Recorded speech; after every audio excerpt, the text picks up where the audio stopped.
296 चुने हुए लोग, लगभग 3 साल का समय, 12 सत्र, 167 बैठकें।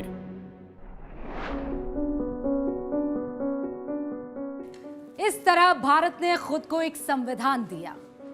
इतिहास में पहली बार धर्म, जाति, क्षेत्र, भाषा में बटा ये भूभाग एक संप्रभुता संपन्न राष्ट्र बना। एबीपी न्यूज इस खास कार्यक्रम हमारा संविधान में भारत के संविधान का हर पहलू आपके सामने रखेगा। संविधान जो महज एक किताब नहीं है, भारत की आत्मा है। Constitution is the supreme law of the land, यानी संविधान देश का सर्वोच्च कानून है। हमारी इस खास सीरीज का मकसद है कि देश का हर नागरिक इस सबसे महत्वपूर्ण दस्तावेज को जान सके, इसके हर पन्ने में दर्ज अपने अधिकारों को सरल भाषा में समझ सके। सबसे पहले इस सवाल का जवाब जान लेते हैं कि आखिर संविधान है क्या।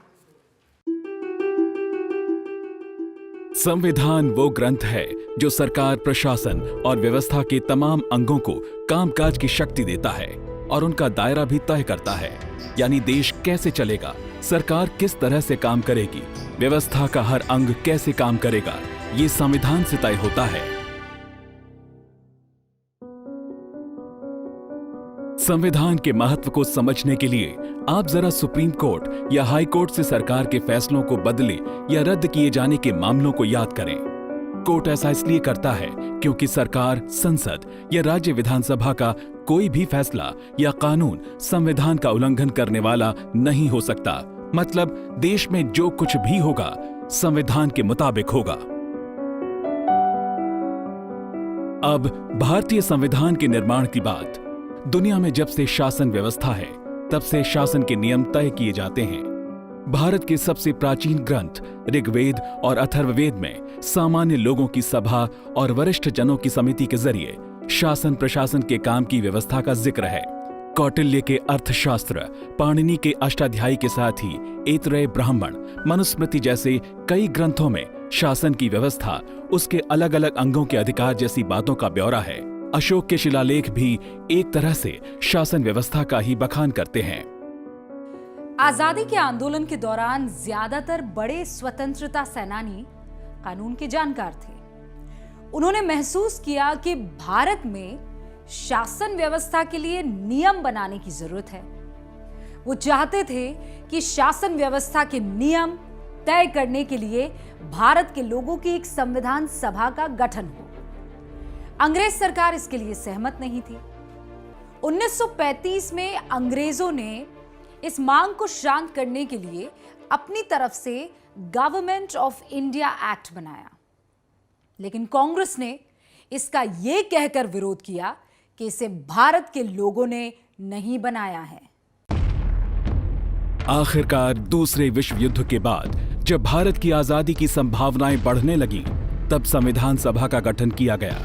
इस संविधान सभा में पहले 389 चुने हुए सदस्य थे, जो देश के विभाजन के बाद 296 हो गए। ये सदस्य देश की अलग अलग असेंबली से चुनकर आए थे। जो प्रोविंशियल असेंबलीज थी उनसे ही प्रतिनिधि चुने गए और प्रतिनिधि चुनकर एक संविधान सभा बनी और दिसंबर 1946 में उसकी पहली मीटिंग हुई।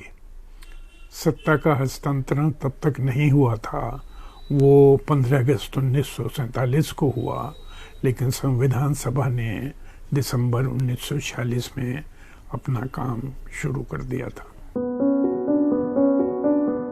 सोमवार 9 दिसंबर 1946 को सुबह 11 बजे से संविधान सभा की पहली बैठक हुई। इस बैठक का मुस्लिम लीग ने यह कहकर बहिष्कार किया कि मुसलमानों के लिए अलग देश का गठन किया जाना चाहिए। संविधान सभा की कुल 165 दिन बैठकें हुई। सभा के अध्यक्ष डॉक्टर राजेंद्र प्रसाद थे। सभा के संवैधानिक सलाहकार सर बेनेगल नरसिंह राव थे। बीएन राव ने दुनिया के बहुत सारे संविधानों का अध्ययन किया। यूके, आयरलैंड, कनाडा और अमेरिका जाकर वहां के कानून के विद्वानों से विस्तृत चर्चा की। फिर अक्टूबर 1947 में उन्होंने संविधान का पहला ड्राफ्ट तैयार किया। फिर ये ड्राफ्ट डॉक्टर भीमराव अंबेडकर की अध्यक्षता वाली 7 सदस्यीय ड्राफ्टिंग कमेटी को सौंपा गया। राव की तरफ से तैयार ड्राफ्ट पर विचार करने के बाद डॉक्टर अंबेडकर की ड्राफ्टिंग कमेटी ने 21 फरवरी 1948 को एक नया ड्राफ्ट संविधान सभा के अध्यक्ष को सौंपा। इस ड्राफ्ट पर लोगों से सुझाव मांगे गए। इसके आधार पर ड्राफ्ट में कई बदलाव किए गए। बदला हुआ ड्राफ्ट 4 नवंबर 1948 को संविधान सभा में रखा गया। फिर इस ड्राफ्ट पर बहस शुरू हुई। अगले 1 साल तक संविधान निर्माताओं ने एक एक प्रावधान पर विस्तार से चर्चा की। क्या रखना है, क्या नहीं, किस में बदलाव की जरूरत है, सभी बातों पर चर्चा और जरूरी बदलाव करने के बाद 26 नवंबर 1949 को संविधान सभा ने ड्राफ्ट को स्वीकार कर लिया। इस तरह से उसे भारत के संविधान का दर्जा मिल गया। इसके बाद 24 जनवरी 1950 को संविधान सभा की बैठक हुई। इसमें जन गण मन को राष्ट्रगान का दर्जा मिला। वंदे मातरम को बराबर सम्मान के साथ राष्ट्रगीत स्वीकार किया गया। 26 जनवरी 1950 से संविधान देश में पूरी तरह लागू हो गया। बीएन राव ने लगभग 60 देशों के संविधान का अध्ययन किया था। डॉक्टर अंबेडकर समेत संविधान सभा के कई और सदस्यों को भी दूसरे देशों की शासन व्यवस्था की अच्छी जानकारी थी। नतीजा रहा, अलग अलग देशों की व्यवस्था के ऐसे हिस्सों को संविधान में जगह देना जो भारत के लिए सही लगे। मसलन राष्ट्रपति को संवैधानिक प्रमुख और सेना का सर्वोच्च कमांडर बनाना अमेरिका से लिया गया। संसदीय चुनाव, संसद में 2 सदनों लोकसभा और राज्यसभा की व्यवस्था, केंद्रों को राज्यों से ज्यादा शक्तिशाली बनाने वाला संघीय ढांचा कनाडा से, और वेस्टमिंस्टर प्रणाली यानी संसद के लिए जवाबदेह मंत्रिमंडल का प्रावधान ब्रिटेन से लिया गया।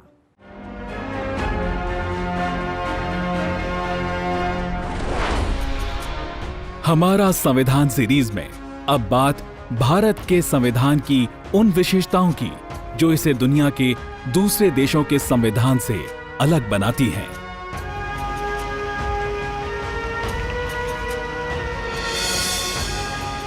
भारत का संविधान दुनिया का सबसे बड़ा संविधान है। हमारे विद्वान संविधान निर्माताओं ने कोशिश की कि कोई भी बात भविष्य में व्याख्या या विश्लेषण के लिए ना छोड़ी जाए। देश चलाने में स्पष्टता के लिए जिन बातों की जरूरत थी उन सबको संविधान में जगह दी। नतीजा, दुनिया का सबसे बड़ा संविधान।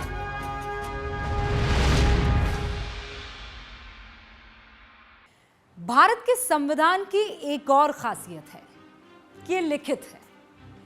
यूनाइटेड किंगडम में लिखित संविधान नहीं है।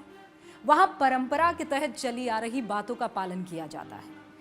कई देशों में संविधान में बदलाव संभव नहीं है, जबकि कई देशों में संविधान में आसानी से बदलाव किया जा सकता है। भारत में इसके बीच की व्यवस्था है।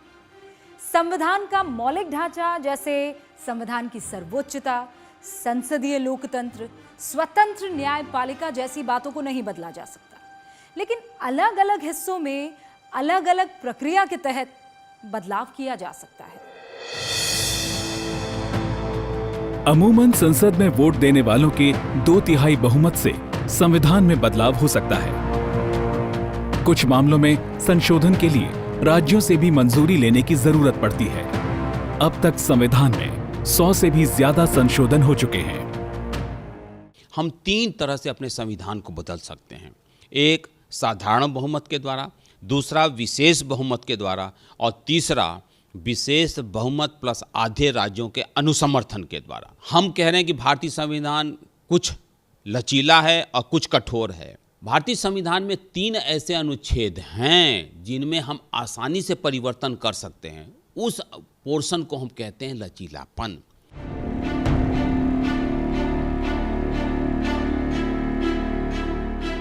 ब्रिटेन में पूरी तरह से केंद्रीय शासन है। वहां देश के सभी हिस्सों में केंद्र के प्रतिनिधि ही काम करते हैं, जबकि अमेरिका में संघीय ढांचा है। वहां पर राज्यों को बहुत ज्यादा स्वायत्तता हासिल है। भारत में संघीय ढांचा तो है, लेकिन उसका झुकाव केंद्र की तरफ रखा गया है। भारत जैसे विशाल और विविधता वाले देश में संविधान निर्माताओं ने इसकी जरूरत समझी। यही वजह है कि राज्य कई मामलों में अपने हिसाब से कानून बनाते हैं, प्रशासन चलाते हैं। लेकिन केंद्र अगर जरूरी समझे तो किसी राज्य सरकार को बर्खास्त करके राष्ट्रपति शासन लगा सकता है। भारत में एकल नागरिकता व्यवस्था है। सभी लोग भारत के नागरिक होते हैं, किसी राज्य का नागरिक नहीं होते। नागरिकों को देश के कुछ हिस्सों को छोड़कर कहीं भी आने जाने, बसने और व्यवसाय करने की स्वतंत्रता हासिल है।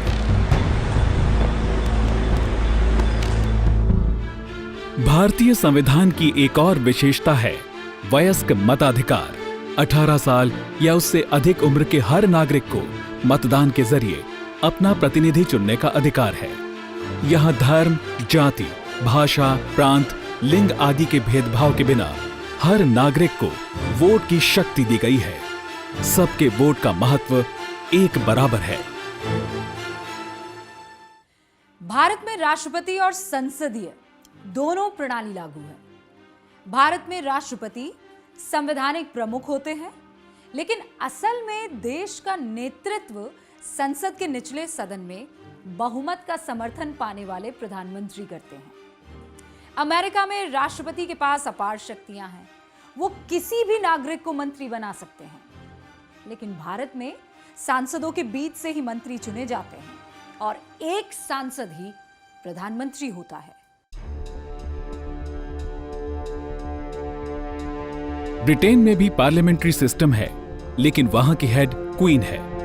क्वीन की जगह पर हमारे देश में राष्ट्रपति का पद माना गया है। भारत में राजशाही नहीं है।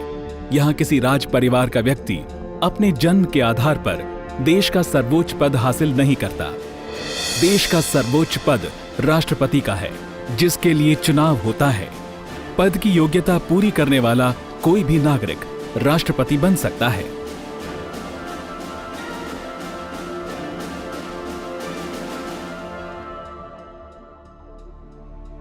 संसद और न्यायपालिका के बीच काम का बंटवारा भारतीय संवैधानिक व्यवस्था का एक बहुत अहम हिस्सा है।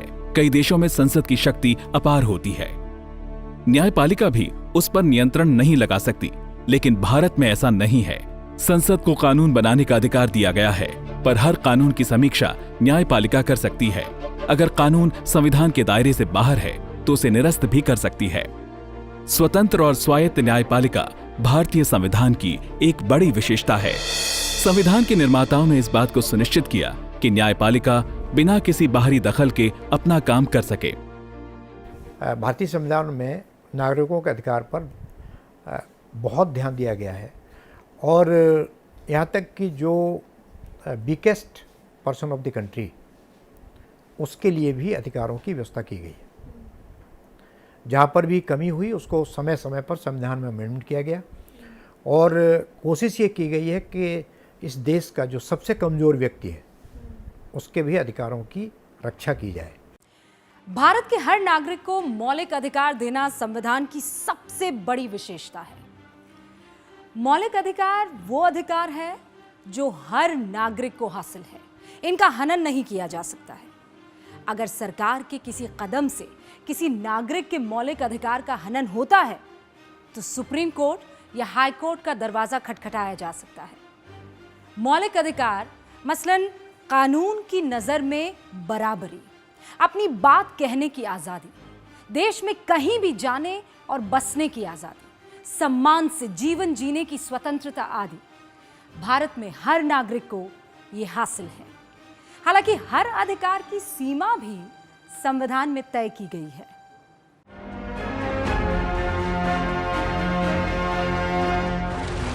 India that is Bharat. जी हां, यही भारत का आधिकारिक नाम है। संविधान के पहले अनुच्छेद में इसी नाम का जिक्र करते हुए भारत को राज्यों का एक संघ कहा गया है। तो क्या है इंडिया दैट इज भारत? संविधान निर्माता जैसा भारत चाहते थे, उसी के मुताबिक उन्होंने संविधान बनाया। पूरा संविधान जिन विचारों पर आधारित है उसका परिचय देती है संविधान की प्रस्तावना। संविधान की प्रस्तावना से हमें ये ज्ञात होता है कि हमारे जो संविधानकर्ता है कैसे देश बनाना चाहते थे। जब 1950 में संविधान को हम अमल में लाए, तब हमारे संविधानकर्ताओं ने एक ऐसे भारत की कल्पना की थी जहाँ पर सबको न्याय मिले, सब समान हो और एक मजबूत राष्ट्र बने। तो जब भी संविधान के कोई प्रावधान पर हमें उसकी इंटरप्रिटेशन का सवाल आता है तो हम हमेशा ये देखते हैं कि प्रिएम्बल में क्या कहा गया है। तो एक तरफ से अगर आप देखें तो जैसे गीता सार का एक अर्थ सिर्फ यही है कि कर्मण्येवाधिकारस्ते, वैसे ही भारत के संविधान को अगर समझना है तो उसके प्रिएम्बल को समझना होगा। देश क्या है, कैसा है, इसके शासन का आधार क्या है, नागरिकों से क्या अपेक्षा है, हर बात इस प्रस्तावना में है। आइए इसे देखें। हम भारत के लोग भारत को एक संपूर्ण प्रभुत्व संपन्न समाजवादी पंथ निरपेक्ष लोकतंत्रात्मक गणराज्य बनाने के लिए तथा उसके समस्त नागरिकों को सामाजिक, आर्थिक और राजनीतिक न्याय, विचार, अभिव्यक्ति, विश्वास, धर्म और उपासना की स्वतंत्रता, प्रतिष्ठा और अवसर की समता प्राप्त कराने के लिए तथा उन सब में व्यक्ति की गरिमा और राष्ट्र की एकता और अखंडता सुनिश्चित कराने वाली बंधुता बढ़ाने के लिए दृढ़ संकल्प होकर अपनी संविधान सभा में आज तारीख 26 नवंबर 1949 ईस्वी को एतद्द्वारा इस संविधान को अंगीकृत, अधिनियमित और आत्मार्पित करते हैं। इस प्रस्तावना का एक एक शब्द भारत का परिचय देता है। सबसे पहले लिखा है संपूर्ण प्रभुत्व संपन्न समाजवादी पंथ निरपेक्ष लोकतंत्रात्मक गणराज्य, मतलब ऐसा देश जो किसी के अधीन नहीं है, जो पूरे समाज के कल्याण के लिए काम करता है, जहां शासन हर धर्म को समान दृष्टि से देखता है, जहां लोकतंत्र है, लोग खुद अपने प्रतिनिधि चुनते हैं। आगे सभी नागरिकों को सामाजिक, आर्थिक और राजनीतिक न्याय देने का जिक्र है। साफ है कि भारत में हर नागरिक को सामाजिक, आर्थिक और राजनीतिक तौर पर एक जैसा अवसर देना, विषमताओं को दूर करना भारत की शासन व्यवस्था का आदर्श माना गया है। इसके बाद नागरिकों को विचार, अभिव्यक्ति, विश्वास, धर्म और उपासना की स्वतंत्रता, प्रतिष्ठा और अवसर की समता दिलाने और व्यक्ति की गरिमा, राष्ट्र की एकता और अखंडता को सुनिश्चित कराने वाली बंधुता बढ़ाने की बात कही गई है। एक एक शब्द बहुत महत्वपूर्ण है। इसके मुताबिक भारत के सभी नागरिकों को अपनी बात कहने, अपना धर्म मानने की आजादी है, सबका सम्मान है और सबको बराबरी का दर्जा हासिल है। शासन के साथ नागरिकों का भी उद्देश्य होगा कि वो देश की एकता और अखंडता को बढ़ावा देने के लिए आपस में मेल मिलाप और भाईचारा रखें। इस प्रस्तावना को सभी मौजूदा और भावी नागरिकों की तरफ से संविधान सभा ने 26 नवंबर 1949 को स्वीकार किया। हमारे जो भी भारतीय नागरिक हैं वो सभी के सभी संविधान से बंधे हुए हैं। कोई ये नहीं कह सकता कि हम संविधान को उल्लंघन कर देंगे, या कोई ये नहीं कह सकता कि हम संविधान से ऊपर हैं। देश का चाहे कितना ही पावरफुल आदमी हो, वो भी संविधान से बंधा हुआ है। वो भी अपने को नहीं कह सकता कि हम अबव द कॉन्स्टिट्यूशन है या संविधान से ऊपर है। भारत को शासन व्यवस्था देने वाला, हर नागरिक को बुनियादी हक देने वाला संविधान भारत की आत्मा है और इस आत्मा का परिचय उसकी परिभाषा है, संविधान की प्रस्तावना। देश को संविधान देते वक्त संविधान सभा के सदस्यों ने जो शपथ ली उससे हम सब बंधे हैं। हमारा फर्ज है कि हम संविधान के बुनियादी मूल्यों को समझें, उनका सम्मान करें।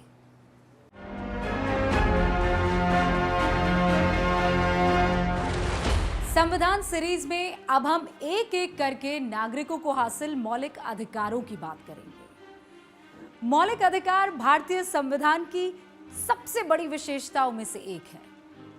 भारत उन देशों में शामिल है जो स्पष्ट रूप से अपने नागरिकों और भारत में रह रहे किसी व्यक्ति के सामान्य मानव अधिकार को मौलिक अधिकार का दर्जा देता है, यानी ऐसे अधिकार जिन्हें किसी नागरिक से छीना नहीं जा सकता। तमाम अधिकारों के दायरे तय किए गए हैं। विशेष परिस्थितियों में या अधिकार का दुरुपयोग होने की स्थिति में वो अधिकार नागरिक को उपलब्ध नहीं हो पाता। मौलिक अधिकारों में सबसे पहले आता है समानता का अधिकार। अनुच्छेद 14 से लेकर 18 तक इस अधिकार का जिक्र है। अनुच्छेद 14 है right to equality before law and equal protection of law. इसके मुताबिक हर व्यक्ति कानून की नजर में बराबर है, किसी को विशेष दर्जा हासिल नहीं है, सबको कानून का एक समान संरक्षण हासिल है।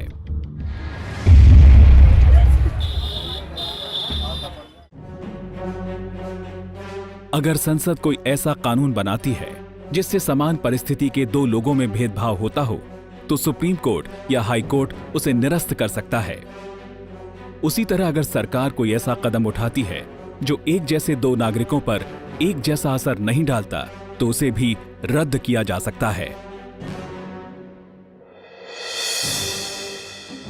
अनुच्छेद 14 समानता की व्यापक परिभाषा देता है। इस तरह की समानता भारत में रह रहे हर व्यक्ति को हासिल है, चाहे वो भारत का नागरिक हो या नहीं। लेकिन अनुच्छेद 15 से लेकर 18 तक जो अधिकार हैं, वो खासतौर पर भारतीय नागरिकों के लिए ही हैं।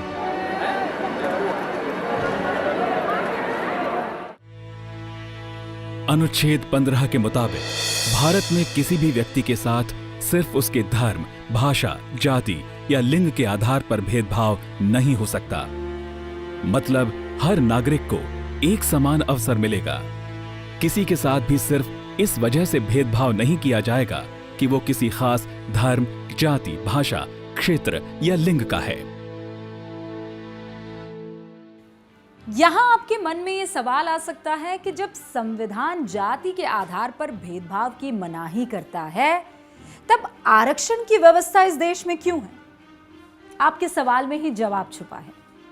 अगर समाज का कोई वर्ग पहले से असमानता की स्थिति में है, तो उसे दूसरों की बराबरी पर लाना भी सरकार का संवैधानिक दायित्व है। यही आरक्षण का आधार है।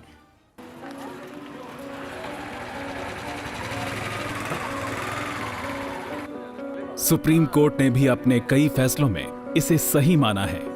हालांकि किसी भी तबके को कमजोर बताकर आरक्षण देने का मनमाना फैसला सरकार नहीं ले सकती। इसके लिए जरूरी आंकड़े जुटाकर इस बात का प्रमाण इकट्ठा किया जाना चाहिए कि उस तबके को वाकई आरक्षण की जरूरत है।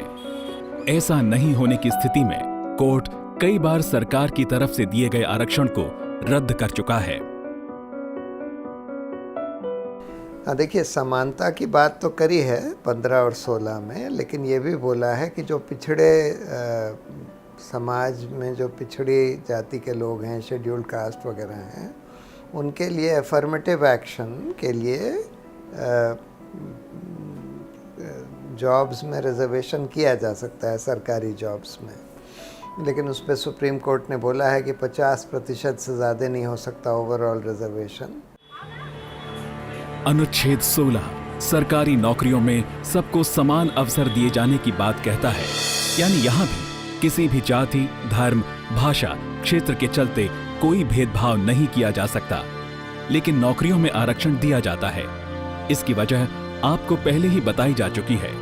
अगर कोई तबका पहले से कमजोर है तो उसे ऊपर लाना सरकार का दायित्व है।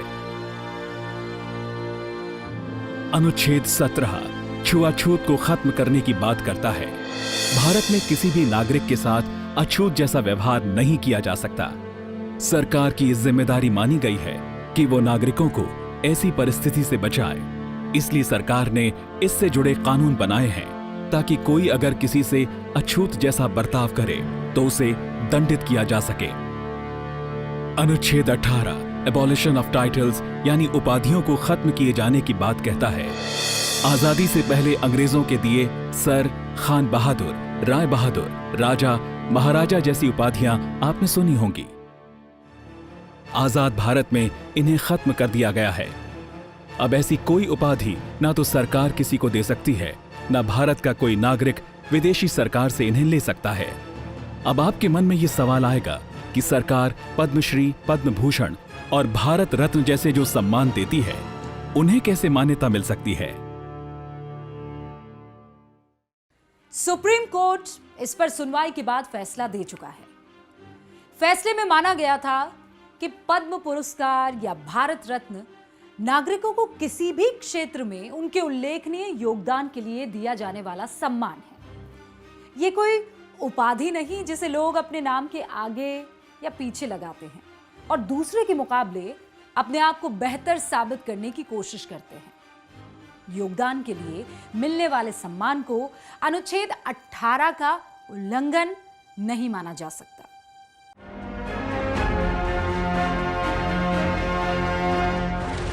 अब बात स्वतंत्रता के अधिकार की। व्यक्तिगत स्वतंत्रता का अधिकार संविधान के सबसे अहम बिंदुओं में से एक है। स्वतंत्रता के कुछ अधिकार सिर्फ भारतीय नागरिकों को हासिल है, जबकि कुछ भारत की धरती पर रह रहे हर व्यक्ति के लिए है।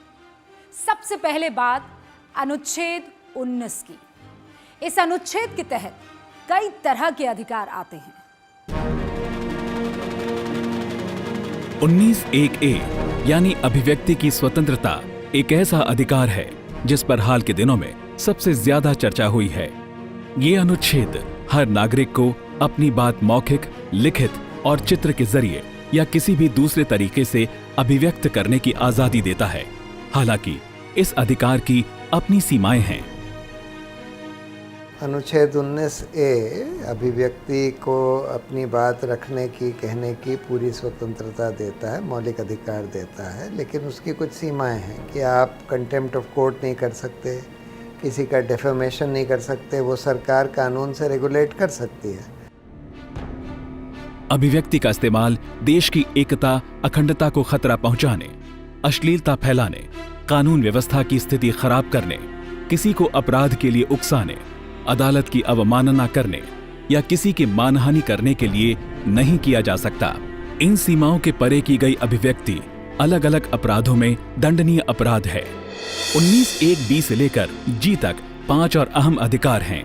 ये अधिकार हैं शांतिपूर्वक बिना हथियार के कहीं इकट्ठा होने की आजादी, संगठन बनाने की आजादी, भारत में कहीं भी आने जाने की आजादी, भारत के किसी भी राज्य या शहर में बसने की आजादी, रोजगार या व्यवसाय चुनने की आजादी। इन सभी अधिकारों की भी सीमाएं हैं।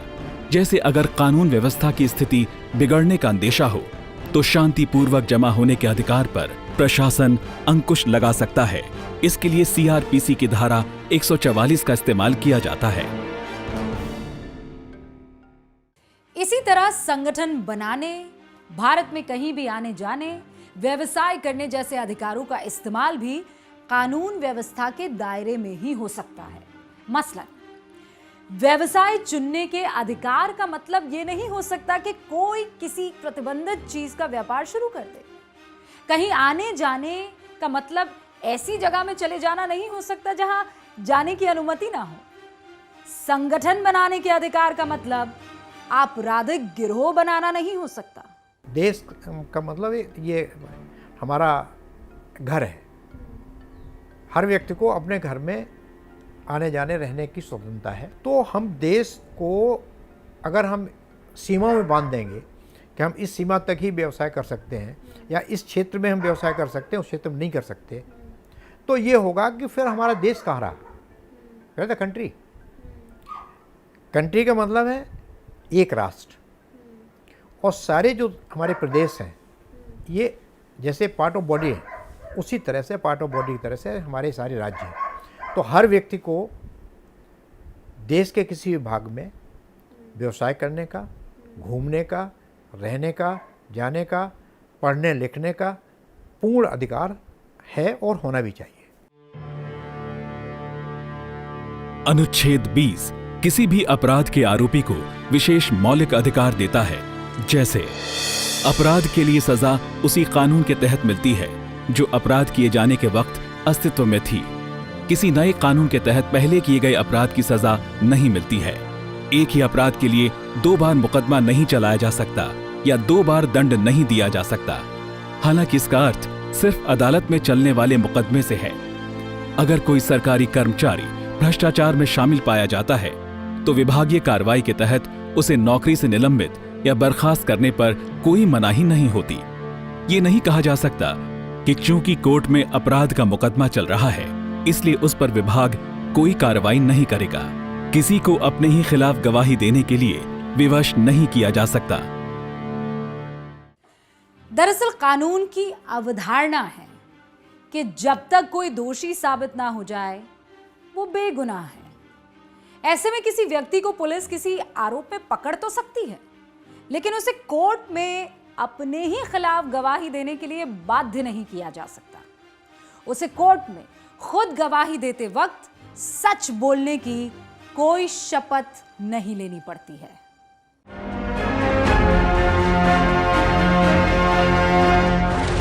अब बात एक बेहद अहम अधिकार की, जीवन का अधिकार।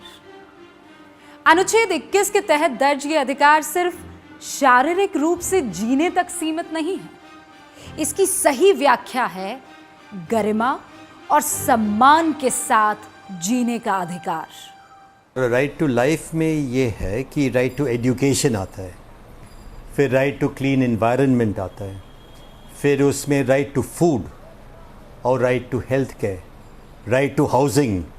ये सारे जो अधिकार है, जो सबसे इम्पोर्टेंट अधिकार है, वो आर्टिकल 21 में है। तो कहा जा सकता है कि ये सबसे इम्पोर्टेंट आर्टिकल है कॉन्स्टिट्यूशन का। PUCL केस में राइट टू फूड का केस था और उसमें जो भूखमरी का जो प्रश्न था वो सवाल उठाया सुप्रीम कोर्ट ने, और आखिर में जजमेंट में सुप्रीम कोर्ट ने कहा कि सभी को राशन कार्ड मिलने का अधिकार है, आंगनबाड़ी में बच्चों को खाना मिलने का अधिकार है, और बुजुर्ग लोगों के लिए उनका पेंशन वगैरह वगैरह। तो PUCL केस मेन केस है आर्टिकल 21 के बारे में। सुप्रीम कोर्ट ने अपने तमाम फैसलों में इसका दायरा बढ़ाया है। 1978 में मेनका गांधी बनाम भारत सरकार मामले में कोर्ट ने कहा कि जीवन के अधिकार का अर्थ सम्मान से जीना है। प्रेम शंकर बनाम दिल्ली मामले में कोर्ट ने किसी आरोप में गिरफ्तार व्यक्ति को हथकड़ी पहनाने पर रोक लगाई। हाल ही में दिए कोर्ट ने निजता यानी प्राइवेसी को भी मौलिक अधिकार करार दिया है। उसे भी सम्मान के साथ जीवन जीने का हिस्सा बताया गया है। इसी तरह 1992 में दिए गए एक फैसले में सुप्रीम कोर्ट ने 6 से 14 साल के बच्चों की शिक्षा को भी मौलिक अधिकार बताया है। कोर्ट ने माना था कि सम्मान के साथ जीने के मौलिक अधिकार के लिए जरूरी है कि लोग शिक्षित हों। कोर्ट के इसी फैसले की वजह से संविधान में संशोधन कर अनुच्छेद 21A जोड़ा गया। ये 6 से 14 साल तक के बच्चों को अनिवार्य और निःशुल्क शिक्षा का अधिकार देता है। स्वतंत्रता के अधिकार के तहत अब आखिर में बात अनुच्छेद 22 की। यह अनुच्छेद किसी व्यक्ति के गिरफ्तार होने की स्थिति में उसके अधिकारों की बात करता है। ब्रिटिश शासनकाल में किसी को कभी भी हिरासत में लिया जाना आम बात थी। आजाद भारत में ऐसा नहीं है। अनुच्छेद 22 स्पष्ट रूप से कहता है कि पुलिस किसी को गिरफ्तार करते वक्त उसे इसकी वजह बताएगी। गिरफ्तारी के दौरान उसे कानूनी मदद लेने अपने वकील से मिलने से नहीं रोका जाएगा। सबसे अहम बात यह है कि गिरफ्तारी के 24 घंटे के भीतर गिरफ्तार किए गए व्यक्ति को मजिस्ट्रेट के सामने पेश करना होगा।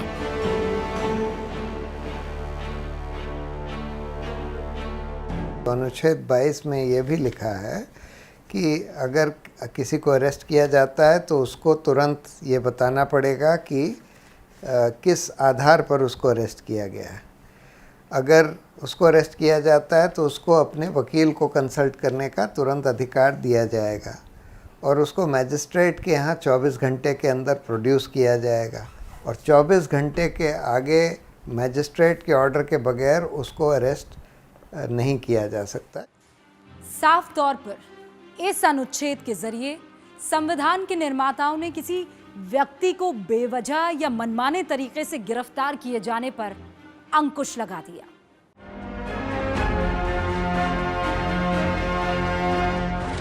संविधान सीरीज में अब हम बात करेंगे शोषण के विरुद्ध अधिकार की।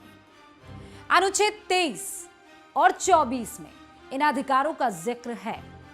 अनुच्छेद 23 स्पष्ट रूप से कहता है कि मानव तस्करी नहीं की जा सकती है। किसी व्यक्ति को धोखे में रखकर या उसकी मजबूरी का फायदा उठाकर जबरदस्ती कोई काम करवाने के लिए एक जगह से दूसरी जगह नहीं ले जाया जा सकता है। उससे बेगारी या जबरन बंधुआ मजदूरी नहीं कराई जा सकती है। सीधे सीधे शब्दों में कहें तो किसी भी व्यक्ति को उसकी इच्छा के विरुद्ध कोई काम या रोजगार करने के लिए बाध्य नहीं किया जा सकता है। भारत के संविधान जब बना तो संविधान निर्माताओं ने कुछ मूल्यों की बात की और वो मूल्य थे संविधानवाद, कॉन्स्टिट्यूशनलिज्म। 2 अनुच्छेद हैं, एक अनुच्छेद 23 और दूसरा अनुच्छेद 24। अनुच्छेद 23 बात करता है कि फोर्स लेबर की बात नहीं होगी, जिसको हम लोग बंधुआ मजदूर कहते हैं, उसको संविधान समाप्त करने की बात करता है। और यदि कोई करता है तो राज्य विधान बना के उसको दंडित करने की भी बात करता है। अनुच्छेद 24 में सीधे सीधे चाइल्ड लेबर को प्रोहिबिट किया गया है कि 6 से 14 साल के बच्चे को। संविधान में किसी से जबरन काम लेने पर रोक है, लेकिन राष्ट्रहित या समाज हित के लिए कुछ सेवाओं को अनिवार्य करने का अधिकार सरकार के पास है। मसलन अगर जरूरी हो तो सेना की सेवा या किसी किस्म की समाज सेवा को सरकार हर नागरिक के लिए दायित्व बना सकती है। अनुच्छेद 24 स्पष्ट रूप से यह कहता है कि 14 साल से कम उम्र के बच्चों से किसी भी खतरनाक जगह पर काम नहीं करवाया जा सकता है। हालांकि अब इसका दायरा बढ़ गया है। बाल मजदूरी पर पूरी तरह से रोक लगा दी गई है।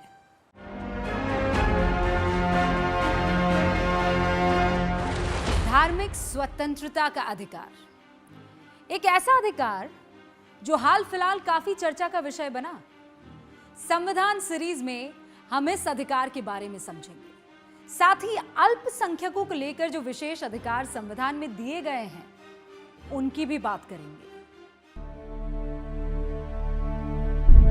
संविधान के अनुच्छेद 25 में धार्मिक स्वतंत्रता के अधिकार का जिक्र है। इसके तहत हर नागरिक को अपनी अंतरात्मा के मुताबिक धर्म को मानने, उसकी परंपराओं का पालन करने और उसका प्रचार करने का अधिकार दिया गया है। अगर कोई नागरिक चाहे तो वो धर्म को ना मानने या नास्तिक बने रहने के लिए भी स्वतंत्र है। धर्म के पालन के अधिकार की भी सीमाएं हैं। धर्म से जुड़ी परंपराओं का पालन करते वक्त ये जरूर देखा जाएगा कि वो स्वास्थ्य, नैतिकता, कानून व्यवस्था या किसी दूसरे नागरिक के मौलिक अधिकार के खिलाफ न हो। उदाहरण के लिए आनंद मार्ग बनाम भारत सरकार मामले में सुप्रीम कोर्ट ने हाथ में खोपड़ी लेकर सार्वजनिक रूप से तांडव नृत्य करने की मंजूरी नहीं दी थी। कोर्ट ने माना था कि ये परंपरा कानून व्यवस्था की स्थिति बिगाड़ने वाली है। उसी तरह से बकरीद पर गाय की कुर्बानी करने की मनाही है, क्योंकि गाय की कुर्बानी इस्लाम का अनिवार्य हिस्सा नहीं है। साथ ही ऐसा करने से कानून व्यवस्था की स्थिति बिगड़ने का भी अंदेशा है। कुछ साल पहले राजस्थान में संथारा यानी बिना कुछ खाए पिए प्राण त्यागने की जैन धर्म की परंपरा का पालन कर रहे एक व्यक्ति को हाई कोर्ट ने रोक दिया था। कोर्ट ने माना था कि ये परंपरा स्वास्थ्य के खिलाफ है। 25 में लिमिटेशंस 2 तरह के हो गए। एक तो पब्लिक ऑर्डर हो गया, दूसरा मोरालिटी हो गया, तीसरा हेल्थ हो गया और तीसरा subject to other provisions of this part. This part मतलब पार्ट 3 मतलब फंडामेंटल राइट्स। इसका मतलब ये कि अनुच्छेद 25 क्लॉज 1 एक तरफ, 21 एक तरफ, 19 एक तरफ। जैसे अब कोई मस्जिद से या मंदिर से या गिरजाघर से आवाज़ आती है, अब वो कह रहे हैं धार्मिक स्वतंत्रता का अधिकार है, और उस आवाज़ से किसी को सोने में, किसी को मरीज है, डिस्टर्बेंस हो रहा है, कहे नहीं सुप्रीम कोर्ट चले गए। बहुत सारे वाद हैं, सुप्रीम कोर्ट चले गए कि मेरे धार्मिक स्वतंत्रता का अधिकार का उल्लंघन होता है, हम आजान के लिए लाउड स्पीकर का इस्तेमाल करेंगे। तो सुप्रीम कोर्ट कहता है कि नहीं, यदि आजान का अधिकार और शांत वातावरण में रहने का अधिकार या सोने का अधिकार, या एक व्यक्ति जो विद्यार्थी है उसको पढ़ाई में व्यवधान हो रहा है, उसका अधिकार, freedom of speech and expression 19(1)A में ये प्रोटेक्टेड है।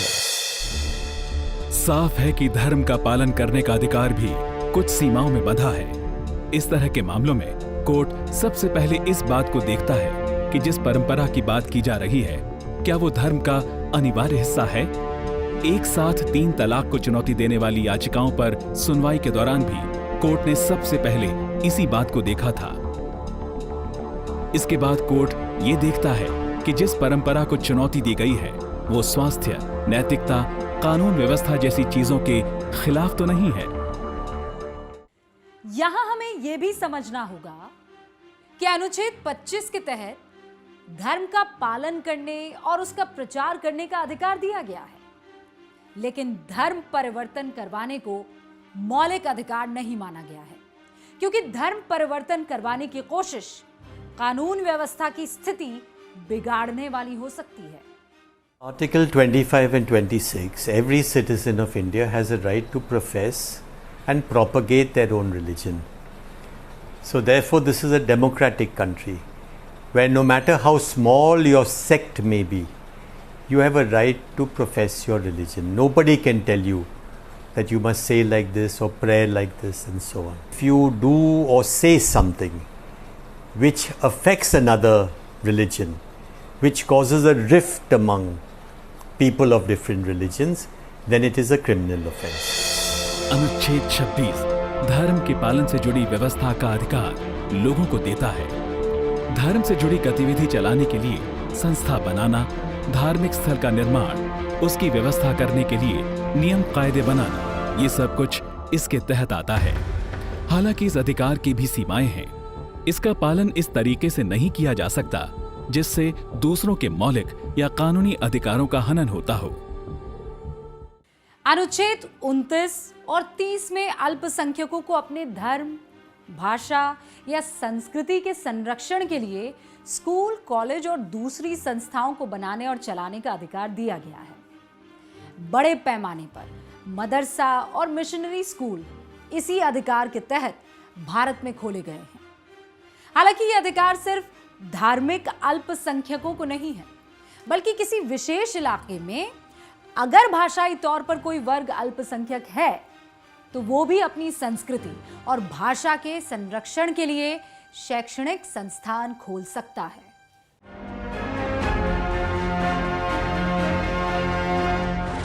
संविधान ने नागरिकों को जहां कई मौलिक अधिकार दिए हैं, वहीं इस बात का भी ध्यान रखा है कि इन अधिकारों का हनन ना हो सके। बाकी मौलिक अधिकारों की रक्षा एक मौलिक अधिकार ही करता है।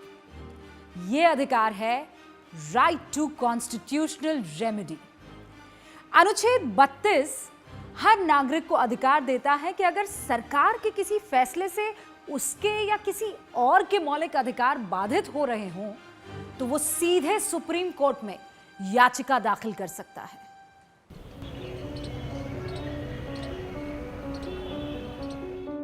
कोर्ट में जितनी भी जनहित याचिकाएं दाखिल होती हैं, वो इसी अधिकार के तहत होती हैं। कोर्ट को अगर लगता है कि सरकार का कोई आदेश नागरिक के मौलिक या संवैधानिक अधिकार का हनन करता है, तो कोर्ट उस आदेश को रद्द कर देता है।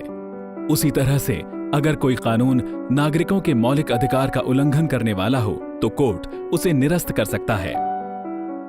अनुच्छेद 32 में यह लिखा है कि कोई भी जना जब उसका कोई मौलिक अधिकार का हनन होता है तो उसके लिए सुप्रीम कोर्ट सीधा जा सकता है, एक रिट पिटिशन फाइल करके।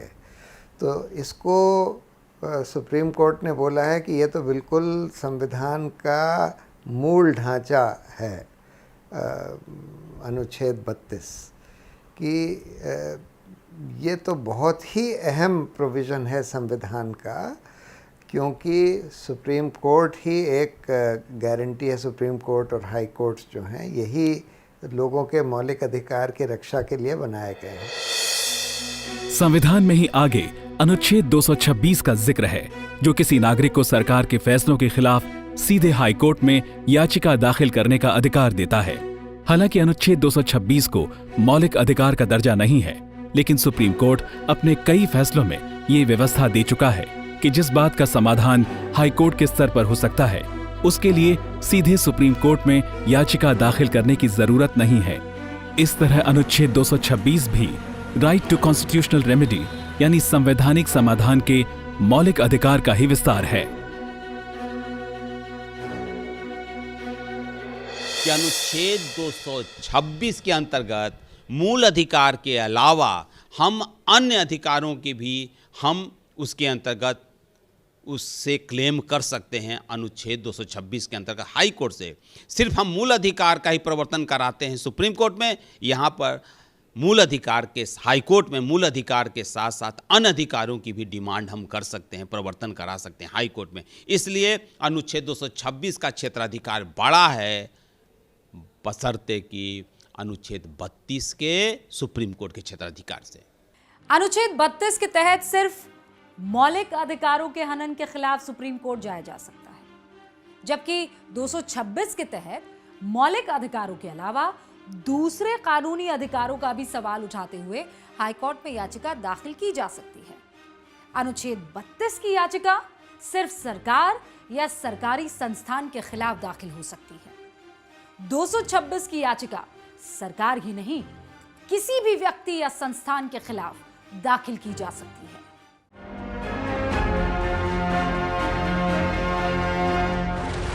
नीति निदेशक तत्व भारतीय संविधान का ये अहम हिस्सा है, जैसा कि नाम से जाहिर है। इनका उद्देश्य सरकार को कानून या नीति बनाने के लिए सही दिशा निर्देश देना है। इनका जिक्र संविधान के अनुच्छेद 36 से 51 में है।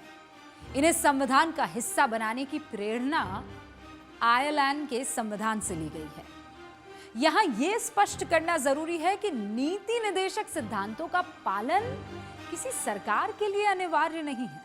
इसीलिए अगर किसी सिद्धांत का पालन ना हो रहा हो तो उसके लिए अदालत का दरवाजा नहीं खटखटाया जा सकता। सरकार जो भी कानून बनाती है, जो भी कदम उठाती है, इन्हीं सिद्धांतों पर चलते हुए अपना कार्य करती है। पर ये जो सिद्धांत है ये नॉन जस्टिसेबल है। इसको अमल में लाने के लिए आप कोर्ट जा नहीं सकते हैं। इन सिद्धांतों का मकसद देश में न्यायपूर्ण और आदर्श समाज की स्थापना में मदद है, लेकिन सरकार परिस्थिति के मुताबिक इनका पालन किए बिना भी कोई कानून बना सकती है। उदाहरण के लिए नशे का उन्मूलन भी एक नीति निदेशक सिद्धांत है, लेकिन ज्यादातर राज्यों में शराब का व्यापार राजस्व के सबसे बड़े माध्यमों में से एक है। आइए एक एक करके हम नीति निदेशक तत्वों के बारे में जानते हैं। अनुच्छेद 38 सामाजिक, आर्थिक और राजनीतिक न्याय की बात करता है। इसके तहत केंद्र और राज्य सरकारों से अपेक्षा की गई है कि वो हर तरह की असमानता को दूर करने की कोशिश करेंगे। राज्य लोगों की आमदनी में असमानता को कम करने का प्रयास करेगा, साथ ही सबको एक समान अवसर दिलाने का प्रयास करेगा। अनुच्छेद 39 में सरकारों से यह अपेक्षा जताई गई है कि वो अपनी नीतियां इस तरह से बनाएंगे कि पुरुष और स्त्रियों सबको जीवन यापन के उपयुक्त साधन मिल सकें। प्राकृतिक संसाधनों का वितरण इस तरीके से किया जाएगा जिससे सबको लाभ मिल सके। बच्चों को विकसित होने के लिए स्वास्थ्यवर्धक माहौल देने के लिए नीति बनाई जाएगी। किसी को भी अपनी आयु या शारीरिक क्षमता से परे जाकर मजबूरी में काम न करना पड़े, इसका ध्यान भी सरकार रखेगी। 39A में गरीबों को मुफ्त कानूनी सहायता दिए जाने की बात कही गई है। इसी का पालन करते हुए हर जिले में लोगों को मुफ्त कानूनी मदद देने के लिए लीगल सर्विस अथॉरिटी का गठन किया गया है। अनुच्छेद 40 में पंचायती राज से जुड़ी संस्थाओं को मजबूत करने की बात कही गई है, जबकि 41 में सरकार का ये फर्ज माना गया है कि वो अपने पास उपलब्ध संसाधनों के जरिए लोगों को रोजगार और शिक्षा उपलब्ध कराने की कोशिश करेगी। बेरोजगार, वृद्ध, शारीरिक रूप से अक्षम या बीमार लोगों को सहायता पहुंचाई जाएगी। अनुच्छेद 42 और 43 में सरकार का दायित्व माना गया है कि वो लोगों को जिंदगी चलाने लायक आमदनी, मानवीय हालात में काम करने की सुविधा जैसी बातें उपलब्ध कराएगी। महिलाओं को मातृत्व अवकाश मिलेगा। लोगों का जीवन स्तर इस तरह बनाने की कोशिश की जाएगी कि वो जीवन का आनंद ले सकें, सामाजिक और सांस्कृतिक कार्यक्रमों में शामिल हो सकें। अनुच्छेद 44 में सरकारों से ये अपेक्षा की गई है कि वो पूरे देश में एक समान नागरिक संहिता यानी यूनिफॉर्म सिविल कोड लागू करने की कोशिश करेंगे। सुप्रीम कोर्ट 1994 के SR बोमई फैसले में सरकार से ये कह चुका है कि अब अनुच्छेद 44 के तहत काम करने का समय आ गया है। संविधान निर्माताओं की इस भावना को ठंडे बस्ते में नहीं रखा जाना चाहिए, लेकिन अभी तक इस नीति निर्देशक सिद्धांत के आधार पर किसी सरकार ने कानून में बदलाव करने की कोशिश नहीं की है। अगर एक देश है तो उसका कानून भी एक होना चाहिए। एक देश में रहने वाले आदमियों, जो व्यक्ति हैं, जो सिटीजन्स हैं, चाहे देश के किसी भी कोने में कोई व्यक्ति रह रहा है, तो उस पर वही कानून लागू होना चाहिए जो उस देश के दूसरे भाग के व्यक्ति पर लागू होता है। ऐसा नहीं होना चाहिए कि एक देश में दो कानून लागू हो। अनुच्छेद 45 शुरू में 6 से 14 साल तक के बच्चों की निःशुल्क शिक्षा की नीति बनाए जाने की बात करता था। अब इसे अनुच्छेद 21A के तहत शिक्षा के मौलिक अधिकार का दर्जा मिल गया है। ऐसे में अनुच्छेद 45 में संशोधन करके ये लिखा गया है कि सरकार 6 साल से कम उम्र के बच्चों के स्वास्थ्य और विकास पर विशेष ध्यान देगी। अनुच्छेद 46 अनुसूचित जाति और जनजाति और दूसरे कमजोर तबकों के शैक्षणिक और आर्थिक विकास के लिए सरकार से विशेष कदम उठाए जाने की उम्मीद करता है। अनुच्छेद 47 लोगों के खानपान में पोषक तत्वों का स्तर बढ़ाने, उनका जीवन स्तर सुधारने और स्वास्थ्य की समुचित सुविधा उपलब्ध कराने की उम्मीद सरकार से करता है। अनुच्छेद 48 में कृषि और पशुपालन के विकास की अपेक्षा सरकार से की गई है। साथ ही गौहत्या पर निषेध करने की उम्मीद सरकार से की गई है।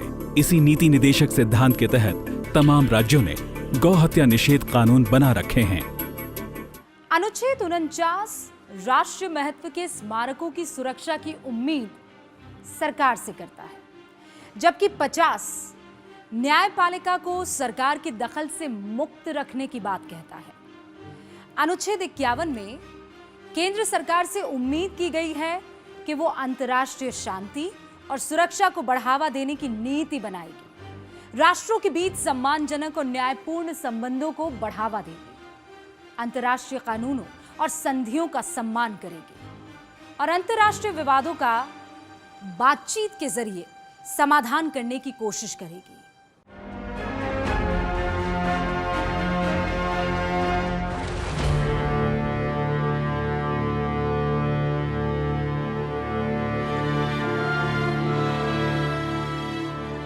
संविधान ने हमें बहुत सारे मौलिक अधिकार दिए हैं, लेकिन क्या हमारे पास सिर्फ अधिकार ही हैं, कर्तव्य नहीं? कर्तव्यों को संविधान का हिस्सा बनाने को लेकर लंबी बहस हुई। संविधान के निर्माण के दौरान कई नेता कर्तव्यों का भी उल्लेख उसमें किए जाने के पक्ष में थे। खुद महात्मा गांधी ने कहा था, अधिकारों का जन्म कर्तव्य से होता है। मेरी मां निरक्षर थी, लेकिन बहुत बुद्धिमान थी। उन्होंने मुझे बताया कि अगर सब लोग अपने फर्ज को निभाएं, तो दूसरों के अधिकारों की रक्षा खुद ही हो जाएगी।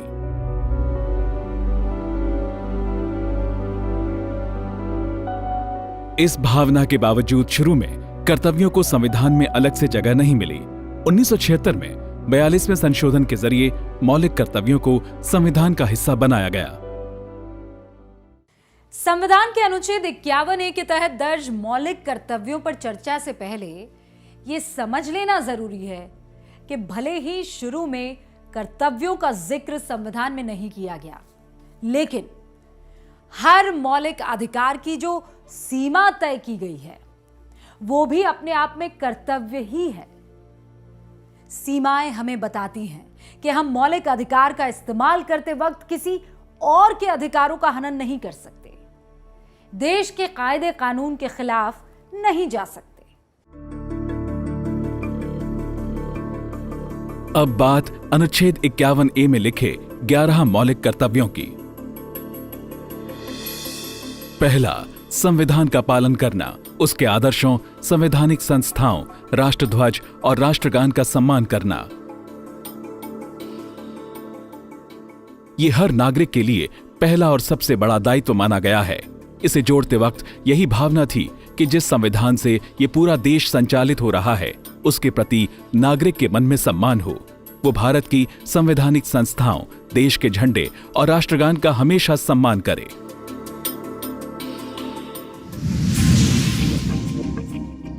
दूसरा, स्वतंत्रता संग्राम के आदर्शों से नागरिक प्रेरणा लें, उनका पालन करें। यानी जिन भावनाओं के चलते हमारे पूर्वज देश के लिए संघर्ष कर रहे थे, जिनके लिए उन्होंने अपनी जान की चिंता नहीं की, उन आदर्शों से हम भी प्रेरणा लेते रहें।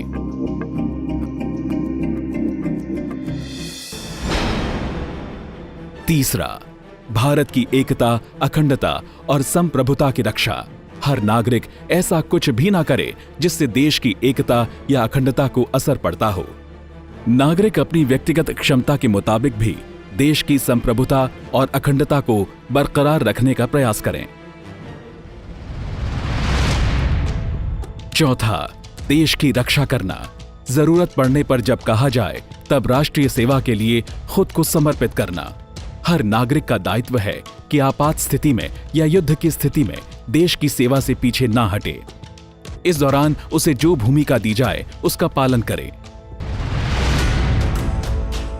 पांचवां, भारत के सभी नागरिकों में भाईचारा और सौहार्द को बढ़ावा देना। धर्म, क्षेत्र, भाषा जैसी बातों से परे हर नागरिक को अपना साथी समझना और उससे अच्छा बर्ताव करना। महिलाओं के लिए अपमानजनक या भेदभाव करने वाली कुप्रथा का त्याग करना। छठा, भारत की महान संस्कृति और साझा विरासत को सम्मान की नजर से देखना, उसके संरक्षण का प्रयास करना। सातवां, प्रकृति की रक्षा। जंगल, तालाब, नदियों और वन जीवन के लिए आदर का भाव रखना, उन्हें बचाने की कोशिश करना, सभी जीवों के प्रति दया का भाव रखना। आठवां, जीवन में वैज्ञानिक नजरिया अपनाना, सामाजिक सुधारों के प्रति सकारात्मक रहना। यानी हर नागरिक से यह उम्मीद की गई है कि वो अंधविश्वास से दूर रहेगा, समाज के हर व्यक्ति के जीवन में सुधार के प्रयास का समर्थन करेगा। नवां, सार्वजनिक संपत्ति को नुकसान न पहुंचाना, हिंसा से दूर रहना। 10वां, जिस क्षेत्र में काम कर रहे हों वहां बेहतरीन प्रदर्शन की कोशिश करना, ताकि व्यक्तिगत तरक्की के साथ समाज और राष्ट्र को भी प्रगति के रास्ते पर बढ़ाया जा सके। 11वां, माता पिता या अभिभावक 14 साल तक के बच्चों को शिक्षा का अवसर दें, उन्हें पढ़ाई लिखाई से वंचित न रखें। मौलिक कर्तव्य यानी फंडामेंटल ड्यूटीज़ भारत के संविधान में पहले थे नहीं। इमरजेंसी के तहत 1976 में 42nd कॉन्स्टिट्यूशनल अमेंडमेंट के तहत ये संविधान में जोड़े गए हैं। इसके तहत एक आदर्श नागरिक क्या क्या करना चाहिए वो उसके बारे में लिखा गया है। पर ऐसा नहीं है कि अगर आप फंडामेंटल ड्यूटीज़ को फॉलो नहीं करते हो कि आप भारत के नागरिक नहीं हो। अगर ध्यान से देखें तो ये तमाम मौलिक कर्तव्य ऐसे हैं जिन्हें साधारण जीवन में भी हर नागरिक के लिए आदर्श माना जाता रहा है। बस संविधान में औपचारिक जगह 1976 में मिली। इससे पहले संविधान में नागरिकों के अधिकार तो लिखे गए थे, सरकार कैसे काम करेगी इसके लिए नीति निर्देशक तत्व भी रखे गए थे, लेकिन नागरिकों के फर्ज क्या है इनका जिक्र नहीं था। ध्यान से देखा जाए तो लगभग सभी कर्तव्यों का पालन सुनिश्चित कराने के लिए कानून अस्तित्व में है। जैसे अगर कोई राष्ट्रध्वज, राष्ट्रीय गान का निरादर करता है, उसे prevention of insult to national honour act के तहत दंड दिया जा सकता है। मूल कर्तव्य का मतलब अपने राष्ट्र के प्रति आपका एक कर्ज है, एक फर्ज है। उस फर्ज को अपने काम के द्वारा पूरा करें। यह कर्तव्य बाध्यकारी नहीं है, लेकिन इसमें दो तरह की बातें हैं। एक, जब इस देश का कानून आप तोड़ते हैं, देश के झंडे का अपमान, राष्ट्रगान का अपमान, इसके लिए आप दंडित हो सकते हैं। कुछ बातों के लिए दंड नहीं है, लेकिन उनका नैतिक महत्व है।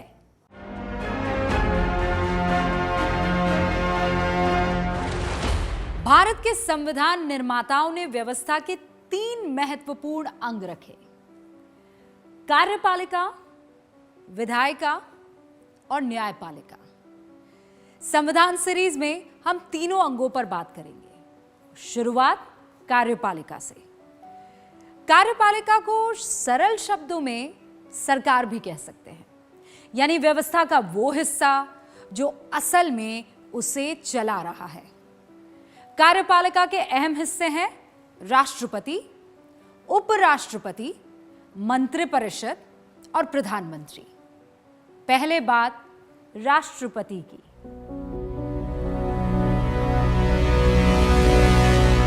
राष्ट्रपति का पद देश का सबसे ऊंचा और सम्मानित पद है। राष्ट्रपति हेड ऑफ द स्टेट यानी राष्ट्राध्यक्ष होते हैं। सरकार की सारी शक्तियां उनमें निहित हैं। सारे आदेश उनकी तरफ से ही जारी किए जाते हैं। वो अपने मातहत अधिकारियों के जरिए शासन करते हैं। राष्ट्रपति सेना के सुप्रीम कमांडर हैं। वो प्रधानमंत्री और केंद्रीय मंत्री परिषद की नियुक्ति करते हैं। संसद का सत्र उनके आदेश पर बुलाया जाता है।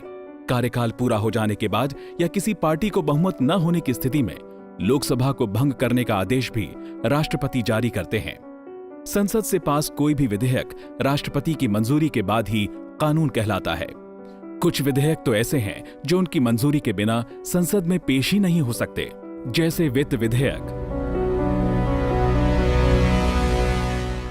राष्ट्रपति का पद हमारे संविधान के अनुसार एक संवैधानिक हेड का, संवैधानिक मुखिया का पद है और राष्ट्रपति मंत्रिपरिषद की राय से काम करता है। लेकिन संविधान में सबसे बड़ा पद राष्ट्रपति का माना गया है।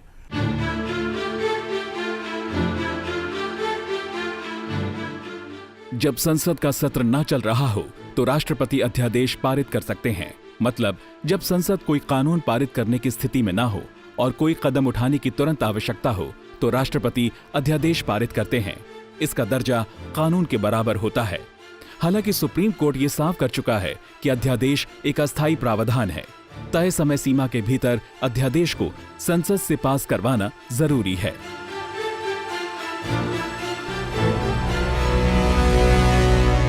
फांसी या कोई और सजा पा चुके लोगों को माफी का अधिकार भी राष्ट्रपति के पास है। माफी की अर्जी पर राष्ट्रपति के फैसले को कोर्ट में चुनौती नहीं दी जा सकती। हालांकि कोर्ट ये जरूर देख सकती है कि राष्ट्रपति ने फैसला लेते वक्त सभी तथ्यों को देखा या नहीं। भाइयों और बहनों, राष्ट्रपति जी ने आपातकाल की घोषणा की है। राष्ट्रपति के पास आपातकालीन शक्तियां भी हैं। अनुच्छेद 352 के तहत वो पूरे देश या किसी हिस्से में आपातकाल की घोषणा कर सकते हैं। अगर किसी राज्य में कानून व्यवस्था की स्थिति खराब हो गई हो तो अनुच्छेद 356 के तहत राष्ट्रपति वहां की सरकार को बर्खास्त कर शासन अपने हाथ में ले सकते हैं। राष्ट्रपति के अधिकारों पर चर्चा के बाद ये समझ लेना जरूरी है कि राष्ट्रपति का पद संवैधानिक प्रमुख का तो है, लेकिन असली शक्तियां चुनी हुई सरकार के पास हैं। अनुच्छेद 74 ये साफ कहता है कि राष्ट्रपति मंत्रिपरिषद की सलाह के मुताबिक काम करते हैं, यानी अपनी सारी शक्तियों का इस्तेमाल राष्ट्रपति मंत्रिपरिषद की सलाह से ही करते हैं। हालांकि कुछ ऐसे विषय हैं जहां राष्ट्रपति खुद फैसला लेते हैं, जैसे प्रधानमंत्री की नियुक्ति। चुनाव के बाद प्रधानमंत्री के पद पर किसे नियुक्त करना है, ये फैसला राष्ट्रपति अपने विवेक से लेते हैं। अगर किसी पार्टी को साफ बहुमत न मिला हो तो राष्ट्रपति देखते हैं कि कौन सा नेता ऐसा है जिसे लोकसभा में बहुमत का समर्थन मिल सकता है। उस नेता को पीएम नियुक्त करने के बाद राष्ट्रपति उसे बहुमत साबित करने को कहते हैं। विश्वास मत खो चुका मंत्रिपरिषद अगर लोकसभा को भंग करने के लिए कहता है, उसकी मंशा दोबारा चुनाव की है, तो राष्ट्रपति उस सलाह को मानने के लिए बाध्य नहीं है। वो ये देखते हैं कि क्या कोई और गठबंधन है जो स्थायी सरकार दे सकता है।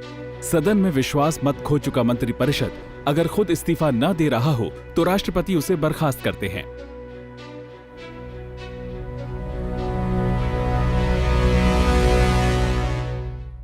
अब राष्ट्रपति के चुनाव पर बात कर लेते हैं। संविधान निर्माताओं के सामने ये विचार आया कि देश के सबसे बड़े पद के लिए सीधे जनता के मतदान से चुनाव क्या सही रहेगा? लेकिन संविधान निर्माताओं ने सोचा कि अगर कोई व्यक्ति जनता की तरफ से सीधा चुना जाता है तो उसे सरकार की वास्तविक शक्तियों से वंचित नहीं किया जा सकता। भारत में राष्ट्रपति के पद को सिर्फ संवैधानिक प्रमुख रखने का फैसला पहले ही लिया जा चुका था। ऐसे में तय हुआ कि अप्रत्यक्ष मतदान के जरिए राष्ट्रपति को चुना जाएगा। राष्ट्रपति के चुनाव के लिए एक इलेक्टोरल कॉलेज होता है, निर्वाचक परिषद होती है, जिसके सदस्य लोकसभा और राज्यसभा के चुने हुए सदस्य और राज्यों की विधान परिषदों के चुने हुए सदस्य, वो सब उसके मेंबर होते हैं। और इस प्रकार प्रयास ये किया गया है कि राज्यों के प्रतिनिधि भी इलेक्टोरल कॉलेज का अंग हों। राष्ट्रपति चुनाव का पर्चा भरते वक्त एक उम्मीदवार के कम से कम 50 सांसद या विधायक प्रस्तावक होने चाहिए। उसका अनुमोदन 100 सांसदों या विधायकों की तरफ से होना चाहिए। राष्ट्रपति चुनाव में हर वोट का मूल्य तय किया गया है। जो छोटे राज्य हैं, वहां के विधायकों के वोट का मूल्य बड़े राज्यों की तुलना में कम होता है। लोकसभा और राज्यसभा के सांसदों के वोट का मूल्य विधायकों के वोट से अधिक होता है। राष्ट्रपति चुनाव में खड़े होने के लिए भी योग्यता और शर्तें हैं। 35 साल से अधिक उम्र का जो भारतीय नागरिक लोकसभा का चुनाव लड़ने की योग्यता रखता है, वो राष्ट्रपति का चुनाव लड़ सकता है। हालांकि अगर वह केंद्र या राज्य सरकार या उससे जुड़ी संस्थाओं में किसी लाभ के पद पर है तो राष्ट्रपति का चुनाव नहीं लड़ सकता। इसमें अपवाद सिर्फ उपराष्ट्रपति का पद है। उपराष्ट्रपति के पद पर रहते हुए कोई व्यक्ति राष्ट्रपति का चुनाव लड़ सकता है।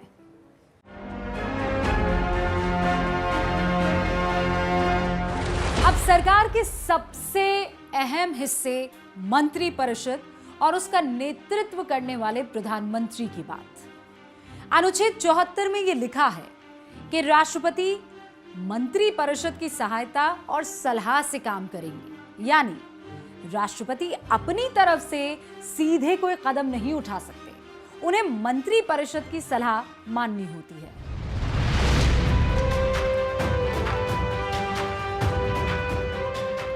मंत्रिपरिषद की अहमियत का पता इस बात से भी चलता है कि राज्यों में तो राष्ट्रपति शासन की व्यवस्था संविधान में है, लेकिन केंद्र में राष्ट्रपति शासन की कोई व्यवस्था संविधान में नहीं दी गई है। ऐसा इसलिए क्योंकि राष्ट्रपति के काम करने के लिए मंत्रिमंडल का होना जरूरी है। यही वजह है कि जब कोई सरकार लोकसभा में बहुमत खो देती है, तब भी राष्ट्रपति उसे नई सरकार के गठन तक कार्यवाहक तरीके से काम करते रहने को कहते हैं। संविधान के अनुच्छेद 74(1) में साफ लिखा है कि अगर राष्ट्रपति बिना मंत्रिमंडल की सलाह लिए कोई आदेश देते हैं तो वो संविधान का उल्लंघन माना जाएगा, उसकी कोई अहमियत नहीं होगी। संविधान के 44वें संशोधन में ये बात जोड़ी गई कि राष्ट्रपति मंत्रिमंडल की किसी सलाह से आश्वस्त न हो तो उसे दोबारा विचार के लिए मंत्रिमंडल के पास भेज सकते हैं, लेकिन अगर वही सलाह मंत्रिमंडल फिर से भेजता है तो राष्ट्रपति को उसे मानना होगा। हमारे यहाँ एग्जीक्यूटिव हेड राष्ट्रपति है, लेकिन उस पर राइडर ये है कि वो कैबिनेट की राय पर ही कार्य करता है। कैबिनेट राष्ट्रपति को जो सलाह देती है उसे गोपनीय माना जाता है, उसे सार्वजनिक नहीं किया जाता। अदालत भी उसकी समीक्षा नहीं कर सकती, उसे पेश करने का आदेश नहीं दे सकती। कैबिनेट के फैसले या राष्ट्रपति को भेजी सलाह कोर्ट में तभी रखी जाती है जब सरकार खुद उसे रखना चाहे। भारत में मंत्रिमंडल सामूहिक जिम्मेदारी की अवधारणा पर काम करता है। जो फैसले लिए जाते हैं वो पूरे मंत्रिमंडल के साझा फैसले होते हैं। सामूहिक जिम्मेदारी की इसी अवधारणा के तहत संसद में किसी एक मंत्री के खिलाफ अविश्वास प्रस्ताव नहीं लाया जा सकता। ऐसा प्रस्ताव पूरी सरकार के खिलाफ रखा जाता है। उसी तरह मंत्री सरकार के फैसलों से बंधे होते हैं। ये उम्मीद की जाती है कि सरकार के फैसलों पर सारे मंत्री एक स्वर में बात करेंगे। अगर कोई मंत्री किसी फैसले से सहमत नहीं है, उसके खिलाफ बोलना चाहता है, तो उसे पहले अपना पद छोड़ना होगा। अब बात प्रधानमंत्री की।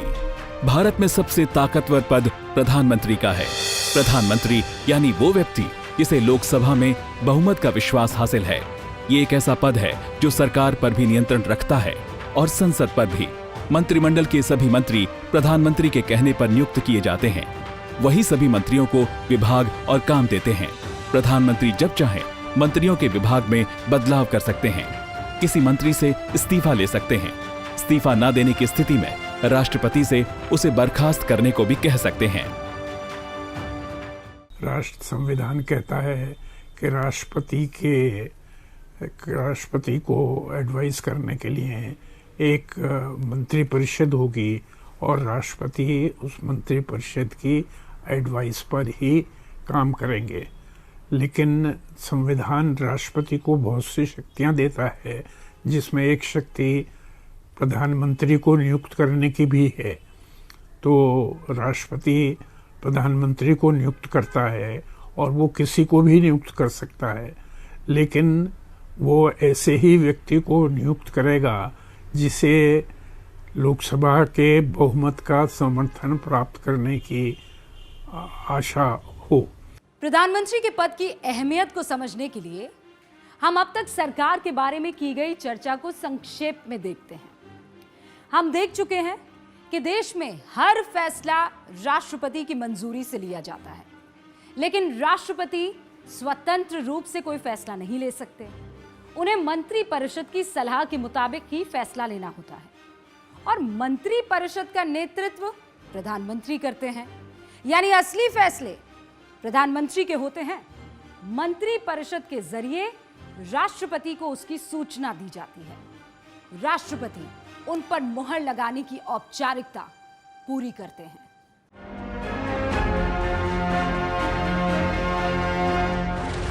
भारत की व्यवस्था का एक महत्वपूर्ण अंग है विधायिका यानी लेजिस्लेचर। भारत को संसदीय लोकतंत्र माना गया है। ऐसे में विधायिका यानी संसद की अहमियत को समझा जा सकता है, जैसा कि नाम ही से जाहिर है। विधायिका का सबसे महत्वपूर्ण काम है कानून बनाना। संविधान के अनुच्छेद 368 के तहत संसद को संविधान संशोधन का भी अधिकार हासिल है। संसद का एक बेहद अहम काम है सरकार पर नियंत्रण रखना। दरअसल संविधान में बिल्कुल साफ किया गया है कि केंद्रीय मंत्रिमंडल लोकसभा के प्रति जवाबदेह होता है। वैसे भी सरकार जो कानून बनाना चाहती है या फैसला लेना चाहती है, उसके लिए संसद की सहमति जरूरी है। संसद में अलग अलग पार्टियों से आने वाले जनप्रतिनिधि इस पर नजर रखते हैं कि सरकार निरंकुश न हो जाए, उसकी नीतियां जनहित और देशहित में हों।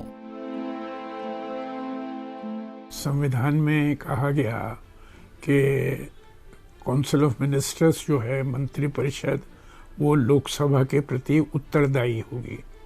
तो इसके मायने पूरी मंत्रिपरिषद और हर एक मंत्री लोकसभा के प्रति जवाबदेह है। तो उसके लिए बहुत सारे प्रक्रियात्मक उपाय किए गए हैं। जो जनता के प्रतिनिधि हैं वो सदन के सामने जनता की समस्याएं लाते हैं और मंत्रियों को उनका जवाब देना होता है।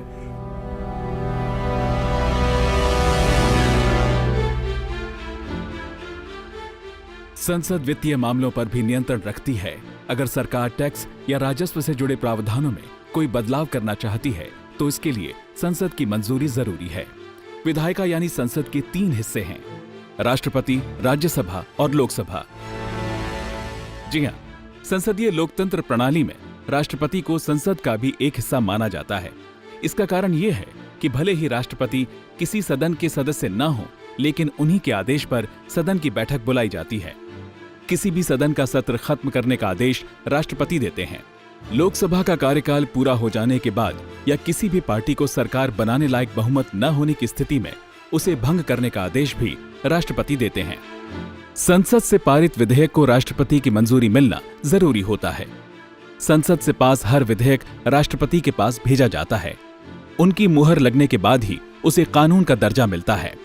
राष्ट्रपति संसद के संयुक्त सत्र को संबोधित करते हैं।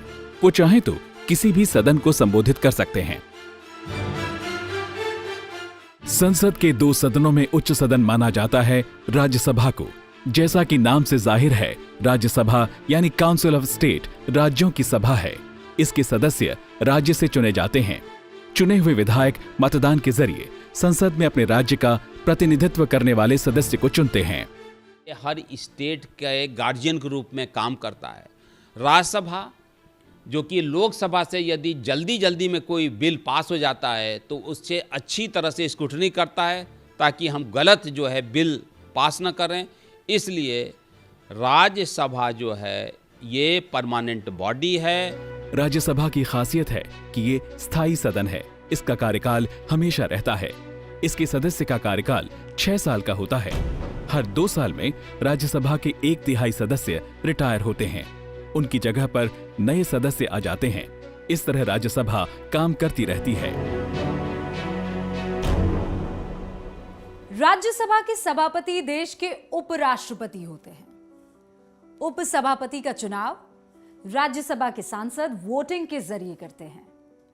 संविधान की मौजूदा व्यवस्था के मुताबिक राज्यसभा के सदस्यों की अधिकतम संख्या 250 तक हो सकती है। इसमें से 12 सदस्य राष्ट्रपति की तरफ से मनोनीत किए जाते हैं। लोकसभा को भले ही निचला सदन कहा जाता है, लेकिन लोकतंत्र की असली शक्ति इसी सदन में निहित है। इसकी वजह यह है कि लोकसभा के सदस्य सीधे नागरिकों के मतदान से चुने जाते हैं। मौजूदा प्रावधान के मुताबिक लोकसभा में अधिकतम 552 सदस्य हो सकते हैं, लेकिन अभी सदस्यों की संख्या 545 ही रखी गई है। जिस राज्य की आबादी ज्यादा है, वहां पर लोकसभा की सीटों की संख्या भी ज्यादा है। फिलहाल सीटों की संख्या तय करने के लिए 1971 की जनगणना को आधार बनाया गया है। सीटों की यही संख्या 2026 तक रहेगी।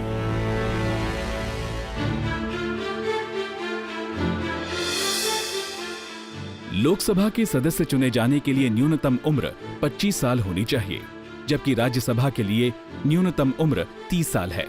चुनाव वही लड़ सकता है जो भारत का नागरिक हो, जिसका किसी विदेशी सरकार के साथ कोई संबंध न हो, जो दिवालिया या मानसिक रोगी ना हो, किसी भी सरकारी लाभ के पद पर ना हो।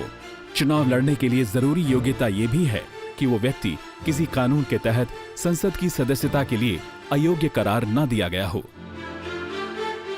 अगर कोई संसद सदस्य आपराधिक मामले में दोषी ठहराए जाने के चलते अयोग्य हो गया है, तो उसे सदन से बाहर करने का फैसला चुनाव आयोग की सलाह पर राष्ट्रपति लेते हैं। लेकिन अगर कोई सदस्य अपनी पार्टी के खिलाफ गतिविधि के लिए दोषी पाया जाता है, तो दल बदल कानून के तहत उसकी योग्यता पर फैसला लोकसभा के स्पीकर या राज्यसभा के सभापति लेते हैं। संसद पर चर्चा को विराम देने से पहले विशेषाधिकार के बारे में जान लेना जरूरी है। आपने कई बार सुना होगा कि सांसदों के विशेषाधिकार होते हैं। अगर उनका हनन किया जाए तो संसद कार्रवाई कर सकती है। ये विशेषाधिकार इसलिए रखे गए हैं ताकि सांसदों को अपनी जिम्मेदारी निभाने में मदद मिल सके। इनका मकसद सांसदों को आम लोगों से अलग कोई विशेष दर्जा देना नहीं है। संसद में सांसद की कोई भी गतिविधि या भाषण विशेषाधिकार के दायरे में आते हैं। इसके लिए उसके ऊपर कोर्ट में मुकदमा नहीं चलाया जा सकता। संसद के बाहर भी किसी सांसद को उसकी जिम्मेदारी निभाने से रोका नहीं जा सकता।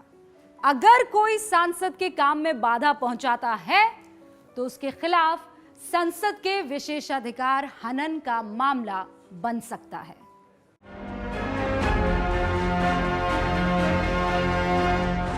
कानून बनाने वाली विधायिका और उसे लागू करने वाली कार्यपालिका के बाद चर्चा न्यायपालिका की।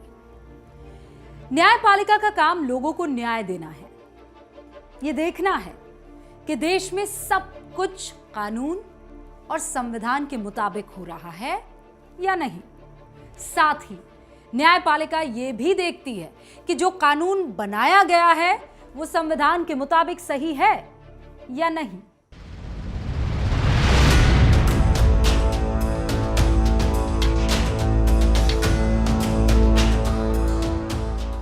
न्यायिक व्यवस्था में सबसे ऊपर है सुप्रीम कोर्ट यानी सर्वोच्च न्यायालय। संविधान के अनुच्छेद 124 में सुप्रीम कोर्ट की स्थापना का जिक्र है। इस समय सुप्रीम कोर्ट में जजों की स्वीकृत संख्या 35 है। सुप्रीम कोर्ट के अधिकारों और शक्तियों पर चर्चा से पहले बात जजों की नियुक्ति की। सुप्रीम कोर्ट के जजों की नियुक्ति राष्ट्रपति करते हैं। अनुच्छेद 124(2) में लिखा है कि जज की नियुक्ति चीफ जस्टिस से विचार विमर्श के बाद होगी। पहले नियुक्ति में सरकार की भूमिका ज्यादा थी। तब चीफ जस्टिस से विचार विमर्श के प्रावधान को औपचारिकता की तरह देखा जाता था। 1993 में एडवोकेट ऑन रिकॉर्ड एसोसिएशन बनाम भारत सरकार मामले में फैसला देते हुए सुप्रीम कोर्ट ने इस स्थिति को बदल दिया। अनुच्छेद 124(2) की व्याख्या इस तरह से की गई कि चीफ जस्टिस से सलाह लेना कोई औपचारिकता नहीं है, बल्कि उनकी सलाह मानना सरकार के लिए बाध्यकारी है। इस फैसले के बाद से जजों की नियुक्ति में मुख्य न्यायाधीश की भूमिका निर्णायक हो गई। फैसले में इस बात का ध्यान रखा गया कि भविष्य में चीफ जस्टिस मनमाने तरीके से नियुक्ति न कर सकें। इसलिए यह लिखा गया कि चीफ जस्टिस वरिष्ठतम जजों से सलाह कर जजों का चयन करेंगे। अब जजों का चयन चीफ जस्टिस और 4 जजों की समिति करती है। उसे कॉलेजियम कहते हैं। अब बात सुप्रीम कोर्ट के अधिकारों और शक्तियों की। Supreme court code of record है। इसका मतलब यह होता है कि सुप्रीम कोर्ट की कार्यवाही, आदेश और फैसलों का रिकॉर्ड हमेशा के लिए सुरक्षित रखा जाता है। इसे भविष्य में किसी भी अदालत में बतौर सबूत या बतौर उदाहरण रखा जा सकता है। साथ ही सुप्रीम कोर्ट को अपनी अवमानना के लिए किसी को भी सजा देने का अधिकार है। अगर मामलों की सुनवाई से जुड़ी सुप्रीम कोर्ट की शक्तियों की बात करें तो इसके 3 हिस्से हैं।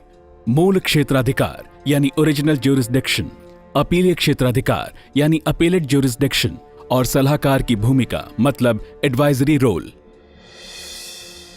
मूल क्षेत्राधिकार: अगर विवाद 2 राज्यों के बीच हो, किसी राज्य या राज्यों का केंद्र सरकार के साथ विवाद हो, तो ऐसे मामलों की सुनवाई सिर्फ सुप्रीम कोर्ट में हो सकती है। अनुच्छेद 139(a) के तहत सुप्रीम कोर्ट के पास शक्ति है कि अगर एक जैसा ही मामला अलग अलग हाई कोर्ट में चल रहा हो तो वो उन सभी मुकदमों को अपने पास ट्रांसफर कर सकता है। अपीलीय क्षेत्राधिकार: किसी मामले में हाई कोर्ट के अंतिम फैसले के खिलाफ अपील पर सुप्रीम कोर्ट में सुनवाई होती है। अनुच्छेद 132 से 134 के बीच इसका प्रावधान है। अनुच्छेद 137 के तहत सुप्रीम कोर्ट को अपने ही दिए फैसले पर पुनर्विचार का अधिकार है। सुप्रीम कोर्ट की शक्तियों की बात करें तो ये बहुत विस्तृत मालूम पड़ती है। जैसे अनुच्छेद 141 के तहत जिस कानून को सुप्रीम कोर्ट सही करार देता है वो पूरे देश में लागू होती है। उसी तरह अगर सुप्रीम कोर्ट किसी कानून को असंवैधानिक करार देता है तो उसके आधार पर देश की किसी भी अदालत में आगे कोई सुनवाई नहीं हो सकती। 141 में जुडिशियल रिव्यू का पावर नहीं है, लेकिन 141 में सुप्रीम कोर्ट जो कहता है वो लॉ डिक्लेयर करता है, वो सबके लिए बाध्यकारी है। अनुच्छेद 142 के तहत सुप्रीम कोर्ट को विशेष शक्ति हासिल है कि वो न्याय के हित में जो आदेश जरूरी समझे वो दे। इसमें साफ किया गया है कि तकनीकी रूप से बाधक बनने वाला कोई भी कानूनी प्रावधान सुप्रीम कोर्ट की शक्ति के इस्तेमाल में आड़े नहीं आ सकता। अनुच्छेद 144 में लिखा है कि भारत सरकार, राज्य सरकार और उनके तमाम विभाग, अधिकारी, कर्मचारी और सभी अदालतें सुप्रीम कोर्ट के आदेशों के पालन के लिए उसके मातहत आती हैं। न्यायिक समीक्षा की शक्ति: कोर्ट सरकार की तरफ से बनाए गए किसी भी कानून या आदेश या कार्रवाई को संविधान की कसौटी पर कसता है।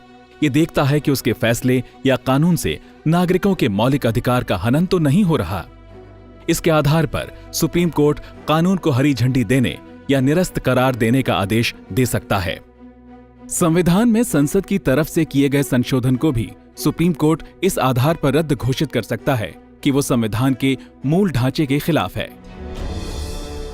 प्रक्रिया का पालन: सुप्रीम कोर्ट ये देखता है कि सरकार के किसी भी फैसले में या कानून बनाने के दौरान उचित प्रक्रिया का पालन किया गया है या नहीं।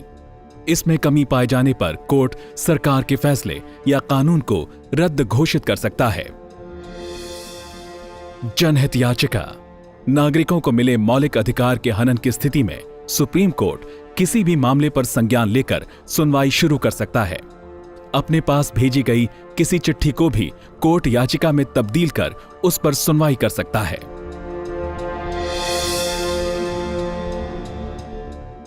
अनुच्छेद 214 और 231 में लिखा है कि हर राज्य का एक हाई कोर्ट होगा।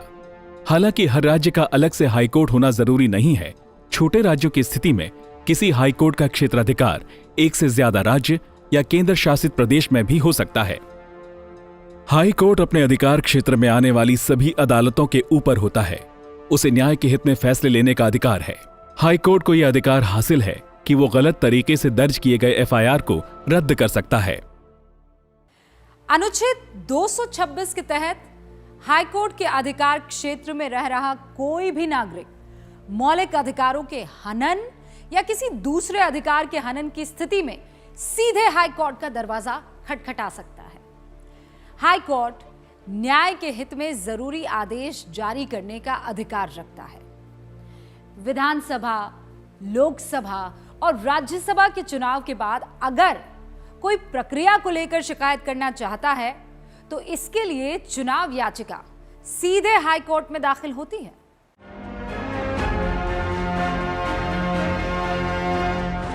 शुरू में जब संविधान सभा आजाद भारत के लिए व्यवस्था तय करने बैठी, तब उसके सामने ज्यादा शक्तिशाली राज्यों वाला एक संघीय राष्ट्र बनाने का विचार था, क्योंकि मुस्लिम लीग केंद्र की जगह राज्यों को ज्यादा शक्ति देने की मांग करता था। तभी परिस्थितियां बदली। मुस्लिम लीग को संतुष्ट करने की जरूरत खत्म हो गई। 5 जून 1947 को माउंटबेटन प्लान सामने आया, जिसमें धार्मिक आधार पर भारत के विभाजन को मंजूरी दी गई थी। देश का विभाजन तय हो जाने के बाद संविधान निर्माताओं ने भारत को राज्यों के एक ऐसे संघ की शक्ल दी जिसमें केंद्र को ज्यादा शक्तिशाली रखा गया। आगे हम सिलसिलेवार तरीके से इसे समझने की कोशिश करेंगे। भारतीय संविधान संघात्मक होते हुए भी उसमें केंद्रीकरण की प्रवृत्ति है। वास्तव में देखा जाए तो भारतीय संविधान में बहुत से ऐसे आर्टिकल हैं जो केंद्र को अधिक पावर देते हैं। फॉर एग्जाम्पल, अनुच्छेद 3 किसी राज्य के टेरिटरी को बढ़ाना, घटाना, इस पर कानून की रचना का अधिकार किसके पास है? केंद्र के पास है। किसी राज्य में अपॉइंटमेंट ऑफ द गवर्नर का अधिकार किसके पास है? केंद्र के पास है। पहले बात केंद्र और राज्य को मिली विधायी शक्ति यानी कानून बनाने की शक्तियों की। इन शक्तियों का उल्लेख संविधान में अनुच्छेद 245 से 255 के बीच है। कानूनों को 3 सूची में बांटा गया है: संघीय सूची, राज्य सूची और समवर्ती सूची। संघीय या केंद्रीय सूची के तहत 98 क्षेत्र आते हैं। इनमें कानून बनाने का अधिकार सिर्फ संसद को है। रक्षा, विदेश नीति, दूरसंचार, रेलवे, एयरलाइंस, नाभिकीय ऊर्जा यानी न्यूक्लियर एनर्जी, अंतरिक्ष विज्ञान समेत बहुत सारे अहम विषय हैं जिन पर कानून बनाने का अधिकार सिर्फ संसद को है। राज्य सूची में 61 विषय आते हैं। इन पर राज्य सरकार की पहल पर वहां की विधानसभा कानून बनाती है। इनमें भूमि सुधार, आबकारी, बिजली जैसे विषय आते हैं। वैसे तो इन विषयों पर कानून बनाना राज्य विधानसभा का विशेषाधिकार है, लेकिन विशेष परिस्थितियों में संसद भी इन पर कानून बना सकता है।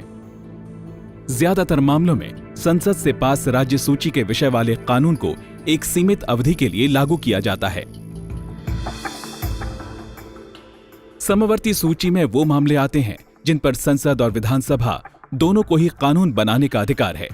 इस तरह के कुल 52 विषय होते हैं। अगर संसद और किसी राज्य की विधानसभा दोनों एक ही विषय पर अलग अलग कानून बना दें तो संसद के बने कानून को ही प्राथमिकता दी जाएगी। संसद का बनाया कानून ही लागू होगा। विशेष परिस्थिति में अगर राष्ट्रपति राज्य के बने कानून को मंजूरी देते हैं तो वो कानून संबंधित राज्य में लागू हो सकता है। 249, 250, 252, 53। 249 क्या है? राष्ट्रहित में, लेकिन टेम्पोररी लॉ है, राज्यसभा बनाती है, 1 साल के लिए रहता है। लेकिन राज्य भी इसमें विधि बना सकता है, संसद भी विधि बना सकता है। ठीक है। उसके बाद 252 है, राज्य 2 राज्यों की विधानसभाएं प्रस्ताव पारित करें तो राज्य सूची के विषय पर संसद कानून बना सकती है। 253 क्या है कि अंतर्राष्ट्रीय संधि, समझौता या अंतर्राष्ट्रीय सम्मेलन या अंतर्राष्ट्रीय संस्था जैसे WHO हो, ILO के द्वारा लिए गए निर्णय को भी सरकार उसके लिए संसद कानून बना सकती है, और वो कानून पूरे देश में लागू होगा और राज्य भले ही वो विषय राज्य सूची में हो। अब राज्यों पर केंद्र की निगरानी और नियंत्रण का सबसे बड़ा उदाहरण, संविधान में हर राज्य के लिए एक राज्यपाल का पद रखा गया है, जो उस राज्य के संवैधानिक प्रमुख होते हैं। राज्यपाल राज्य में केंद्र के प्रतिनिधि होते हैं। वो समय समय पर केंद्र को रिपोर्ट भेजते हैं। उनकी रिपोर्ट के आधार पर केंद्र सरकार राज्य के कामकाज की समीक्षा करती है और जरूरी कदम उठाती है। अनुच्छेद 352 से 360 के बीच जहां केंद्र सरकार की आपातकालीन शक्तियां दी गई हैं, वहीं उल्लेख है अनुच्छेद 355 और 356 का। अनुच्छेद 355 केंद्र सरकार की यह जिम्मेदारी तय करता है कि वो किसी भी राज्य को बाहरी आक्रमण या आंतरिक अव्यवस्था से बचाए। साथ ही केंद्र सरकार की ये जिम्मेदारी भी तय की गई है कि वो सुनिश्चित करे कि राज्य सरकार संविधान के दायरे में काम कर रही है। अगर किसी राज्य में बाहरी आक्रमण या आंतरिक अव्यवस्था की स्थिति हो तो वहां पर राष्ट्रपति शासन लागू किया जा सकता है। उसी तरह से राज्यपाल की रिपोर्ट अगर राज्य में संवैधानिक ढांचे के चरमरा जाने की बात कहती है तो केंद्र सरकार उस पर संज्ञान ले सकती है।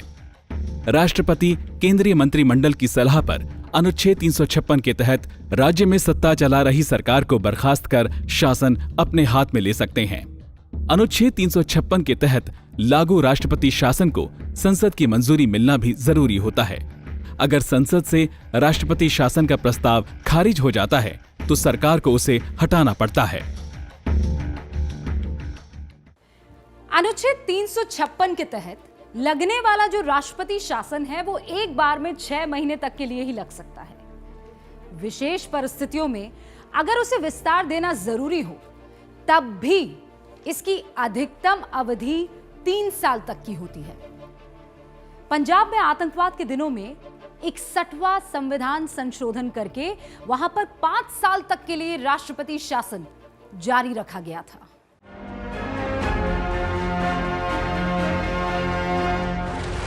भारत की विशालता और विविधता के चलते कुछ विषयों पर संविधान निर्माताओं को बहुत ज्यादा सोच विचार करना पड़ा। उनमें से एक है भाषा। क्या आपको मालूम है कि दुनिया में सबसे ज्यादा बोली जाने वाली 50 भाषाओं में से 13 भारत से है? हर भाषा को बोलने वाले करोड़ों लोग हैं। कई भाषाओं वाले भारत में किसी भाषा को राष्ट्रभाषा का दर्जा नहीं दिया गया, लेकिन संविधान निर्माताओं ने सबसे ज्यादा बोली जाने वाली भाषा हिंदी को केंद्रीय स्तर पर आधिकारिक भाषा का दर्जा दिया। साथ ही जो प्रांतीय भाषाएं हैं उनके लिए भी उचित सम्मान की व्यवस्था की गई। एबीपी न्यूज की संविधान सीरीज में अब बात भाषा से जुड़े प्रावधानों की।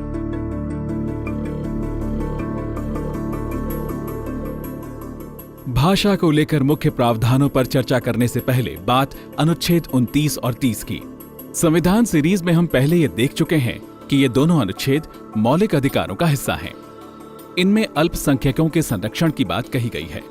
यह साफ लिखा है कि अल्पसंख्यक का अर्थ सिर्फ धार्मिक या सांस्कृतिक नहीं बल्कि भाषाई अल्पसंख्यक भी है। अगर किसी क्षेत्र में किसी भाषा के बोलने वाले अल्पसंख्यक हों तो वो अपनी भाषा के संरक्षण के लिए स्कूल या कॉलेज खोल सकते हैं।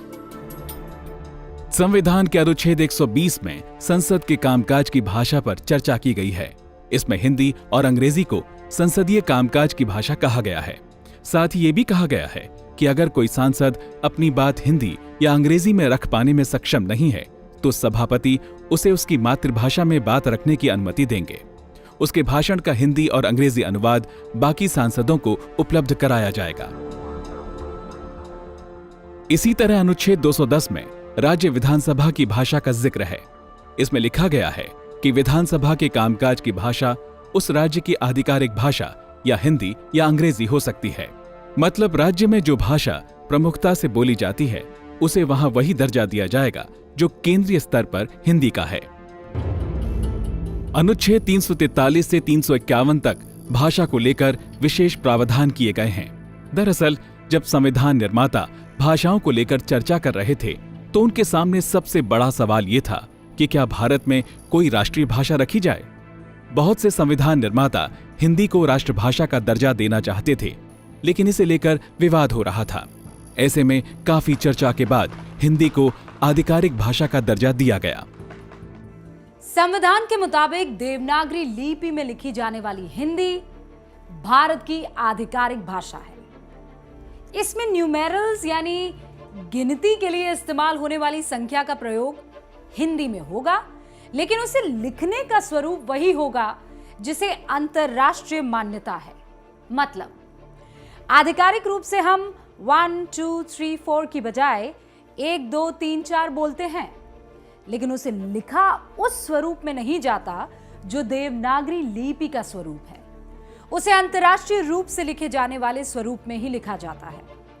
संविधान में यह भी लिखा गया है कि अंग्रेजी 15 साल तक आधिकारिक भाषा का दर्जा रखेगी। इसके बाद संसद की इजाजत से यह दर्जा हटाया जा सकता है। अनुच्छेद 345 में राज्यों की आधिकारिक भाषा पर चर्चा की गई है। इसके मुताबिक किसी राज्य की विधानसभा वहां बोली जाने वाली एक या एक से ज्यादा भाषाओं को आधिकारिक भाषा का दर्जा दे सकती है। वहां सरकारी कामकाज उस भाषा में किया जा सकता है। हालांकि जब राज्य सरकार को केंद्र सरकार के साथ संवाद करना हो तो ऐसा उसी भाषा में हो सकता है जिसे केंद्रीय स्तर पर आधिकारिक भाषा माना गया है। अनुच्छेद 348 में उच्च अदालतों यानी सुप्रीम कोर्ट और हाई कोर्ट के साथ कानून, अध्यादेश वगैरह की भाषा का जिक्र है। लिखा गया है कि सुप्रीम कोर्ट और हाई कोर्ट के कामकाज की भाषा अंग्रेजी होगी। केंद्र और राज्य के स्तर पर आधिकारिक भाषाओं को दर्जा देने के बावजूद संविधान में इस बात का विशेष ध्यान रखा गया है कि इसके चलते सामान्य नागरिकों को कोई दिक्कत ना हो। अनुच्छेद 350 में यह लिखा गया है कि कोई व्यक्ति अपनी किसी समस्या के निवारण के लिए भारत में बोली जाने वाली किसी भी भाषा में सरकार के किसी विभाग या पुलिस को आवेदन दे सकता है। उसका आवेदन लेने से कोई भी विभाग यह कहकर मना नहीं कर सकता कि उसे जिस भाषा में लिखा गया है वो आधिकारिक भाषा नहीं है। भाषा पर चर्चा को विराम देने से पहले आखिरी बात संविधान की 8वीं अनुसूची की। इसमें 22 भाषाओं को मान्यता प्राप्त भाषा का दर्जा दिया गया है।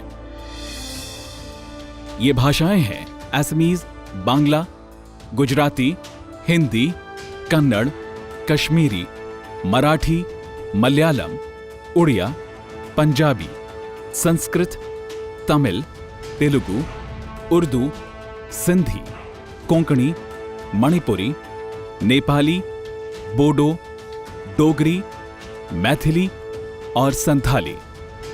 भाषा से जुड़े प्रावधानों को देखने पर साफ हो जाता है कि संविधान में देश की हर भाषा को पूरा सम्मान दिया गया है।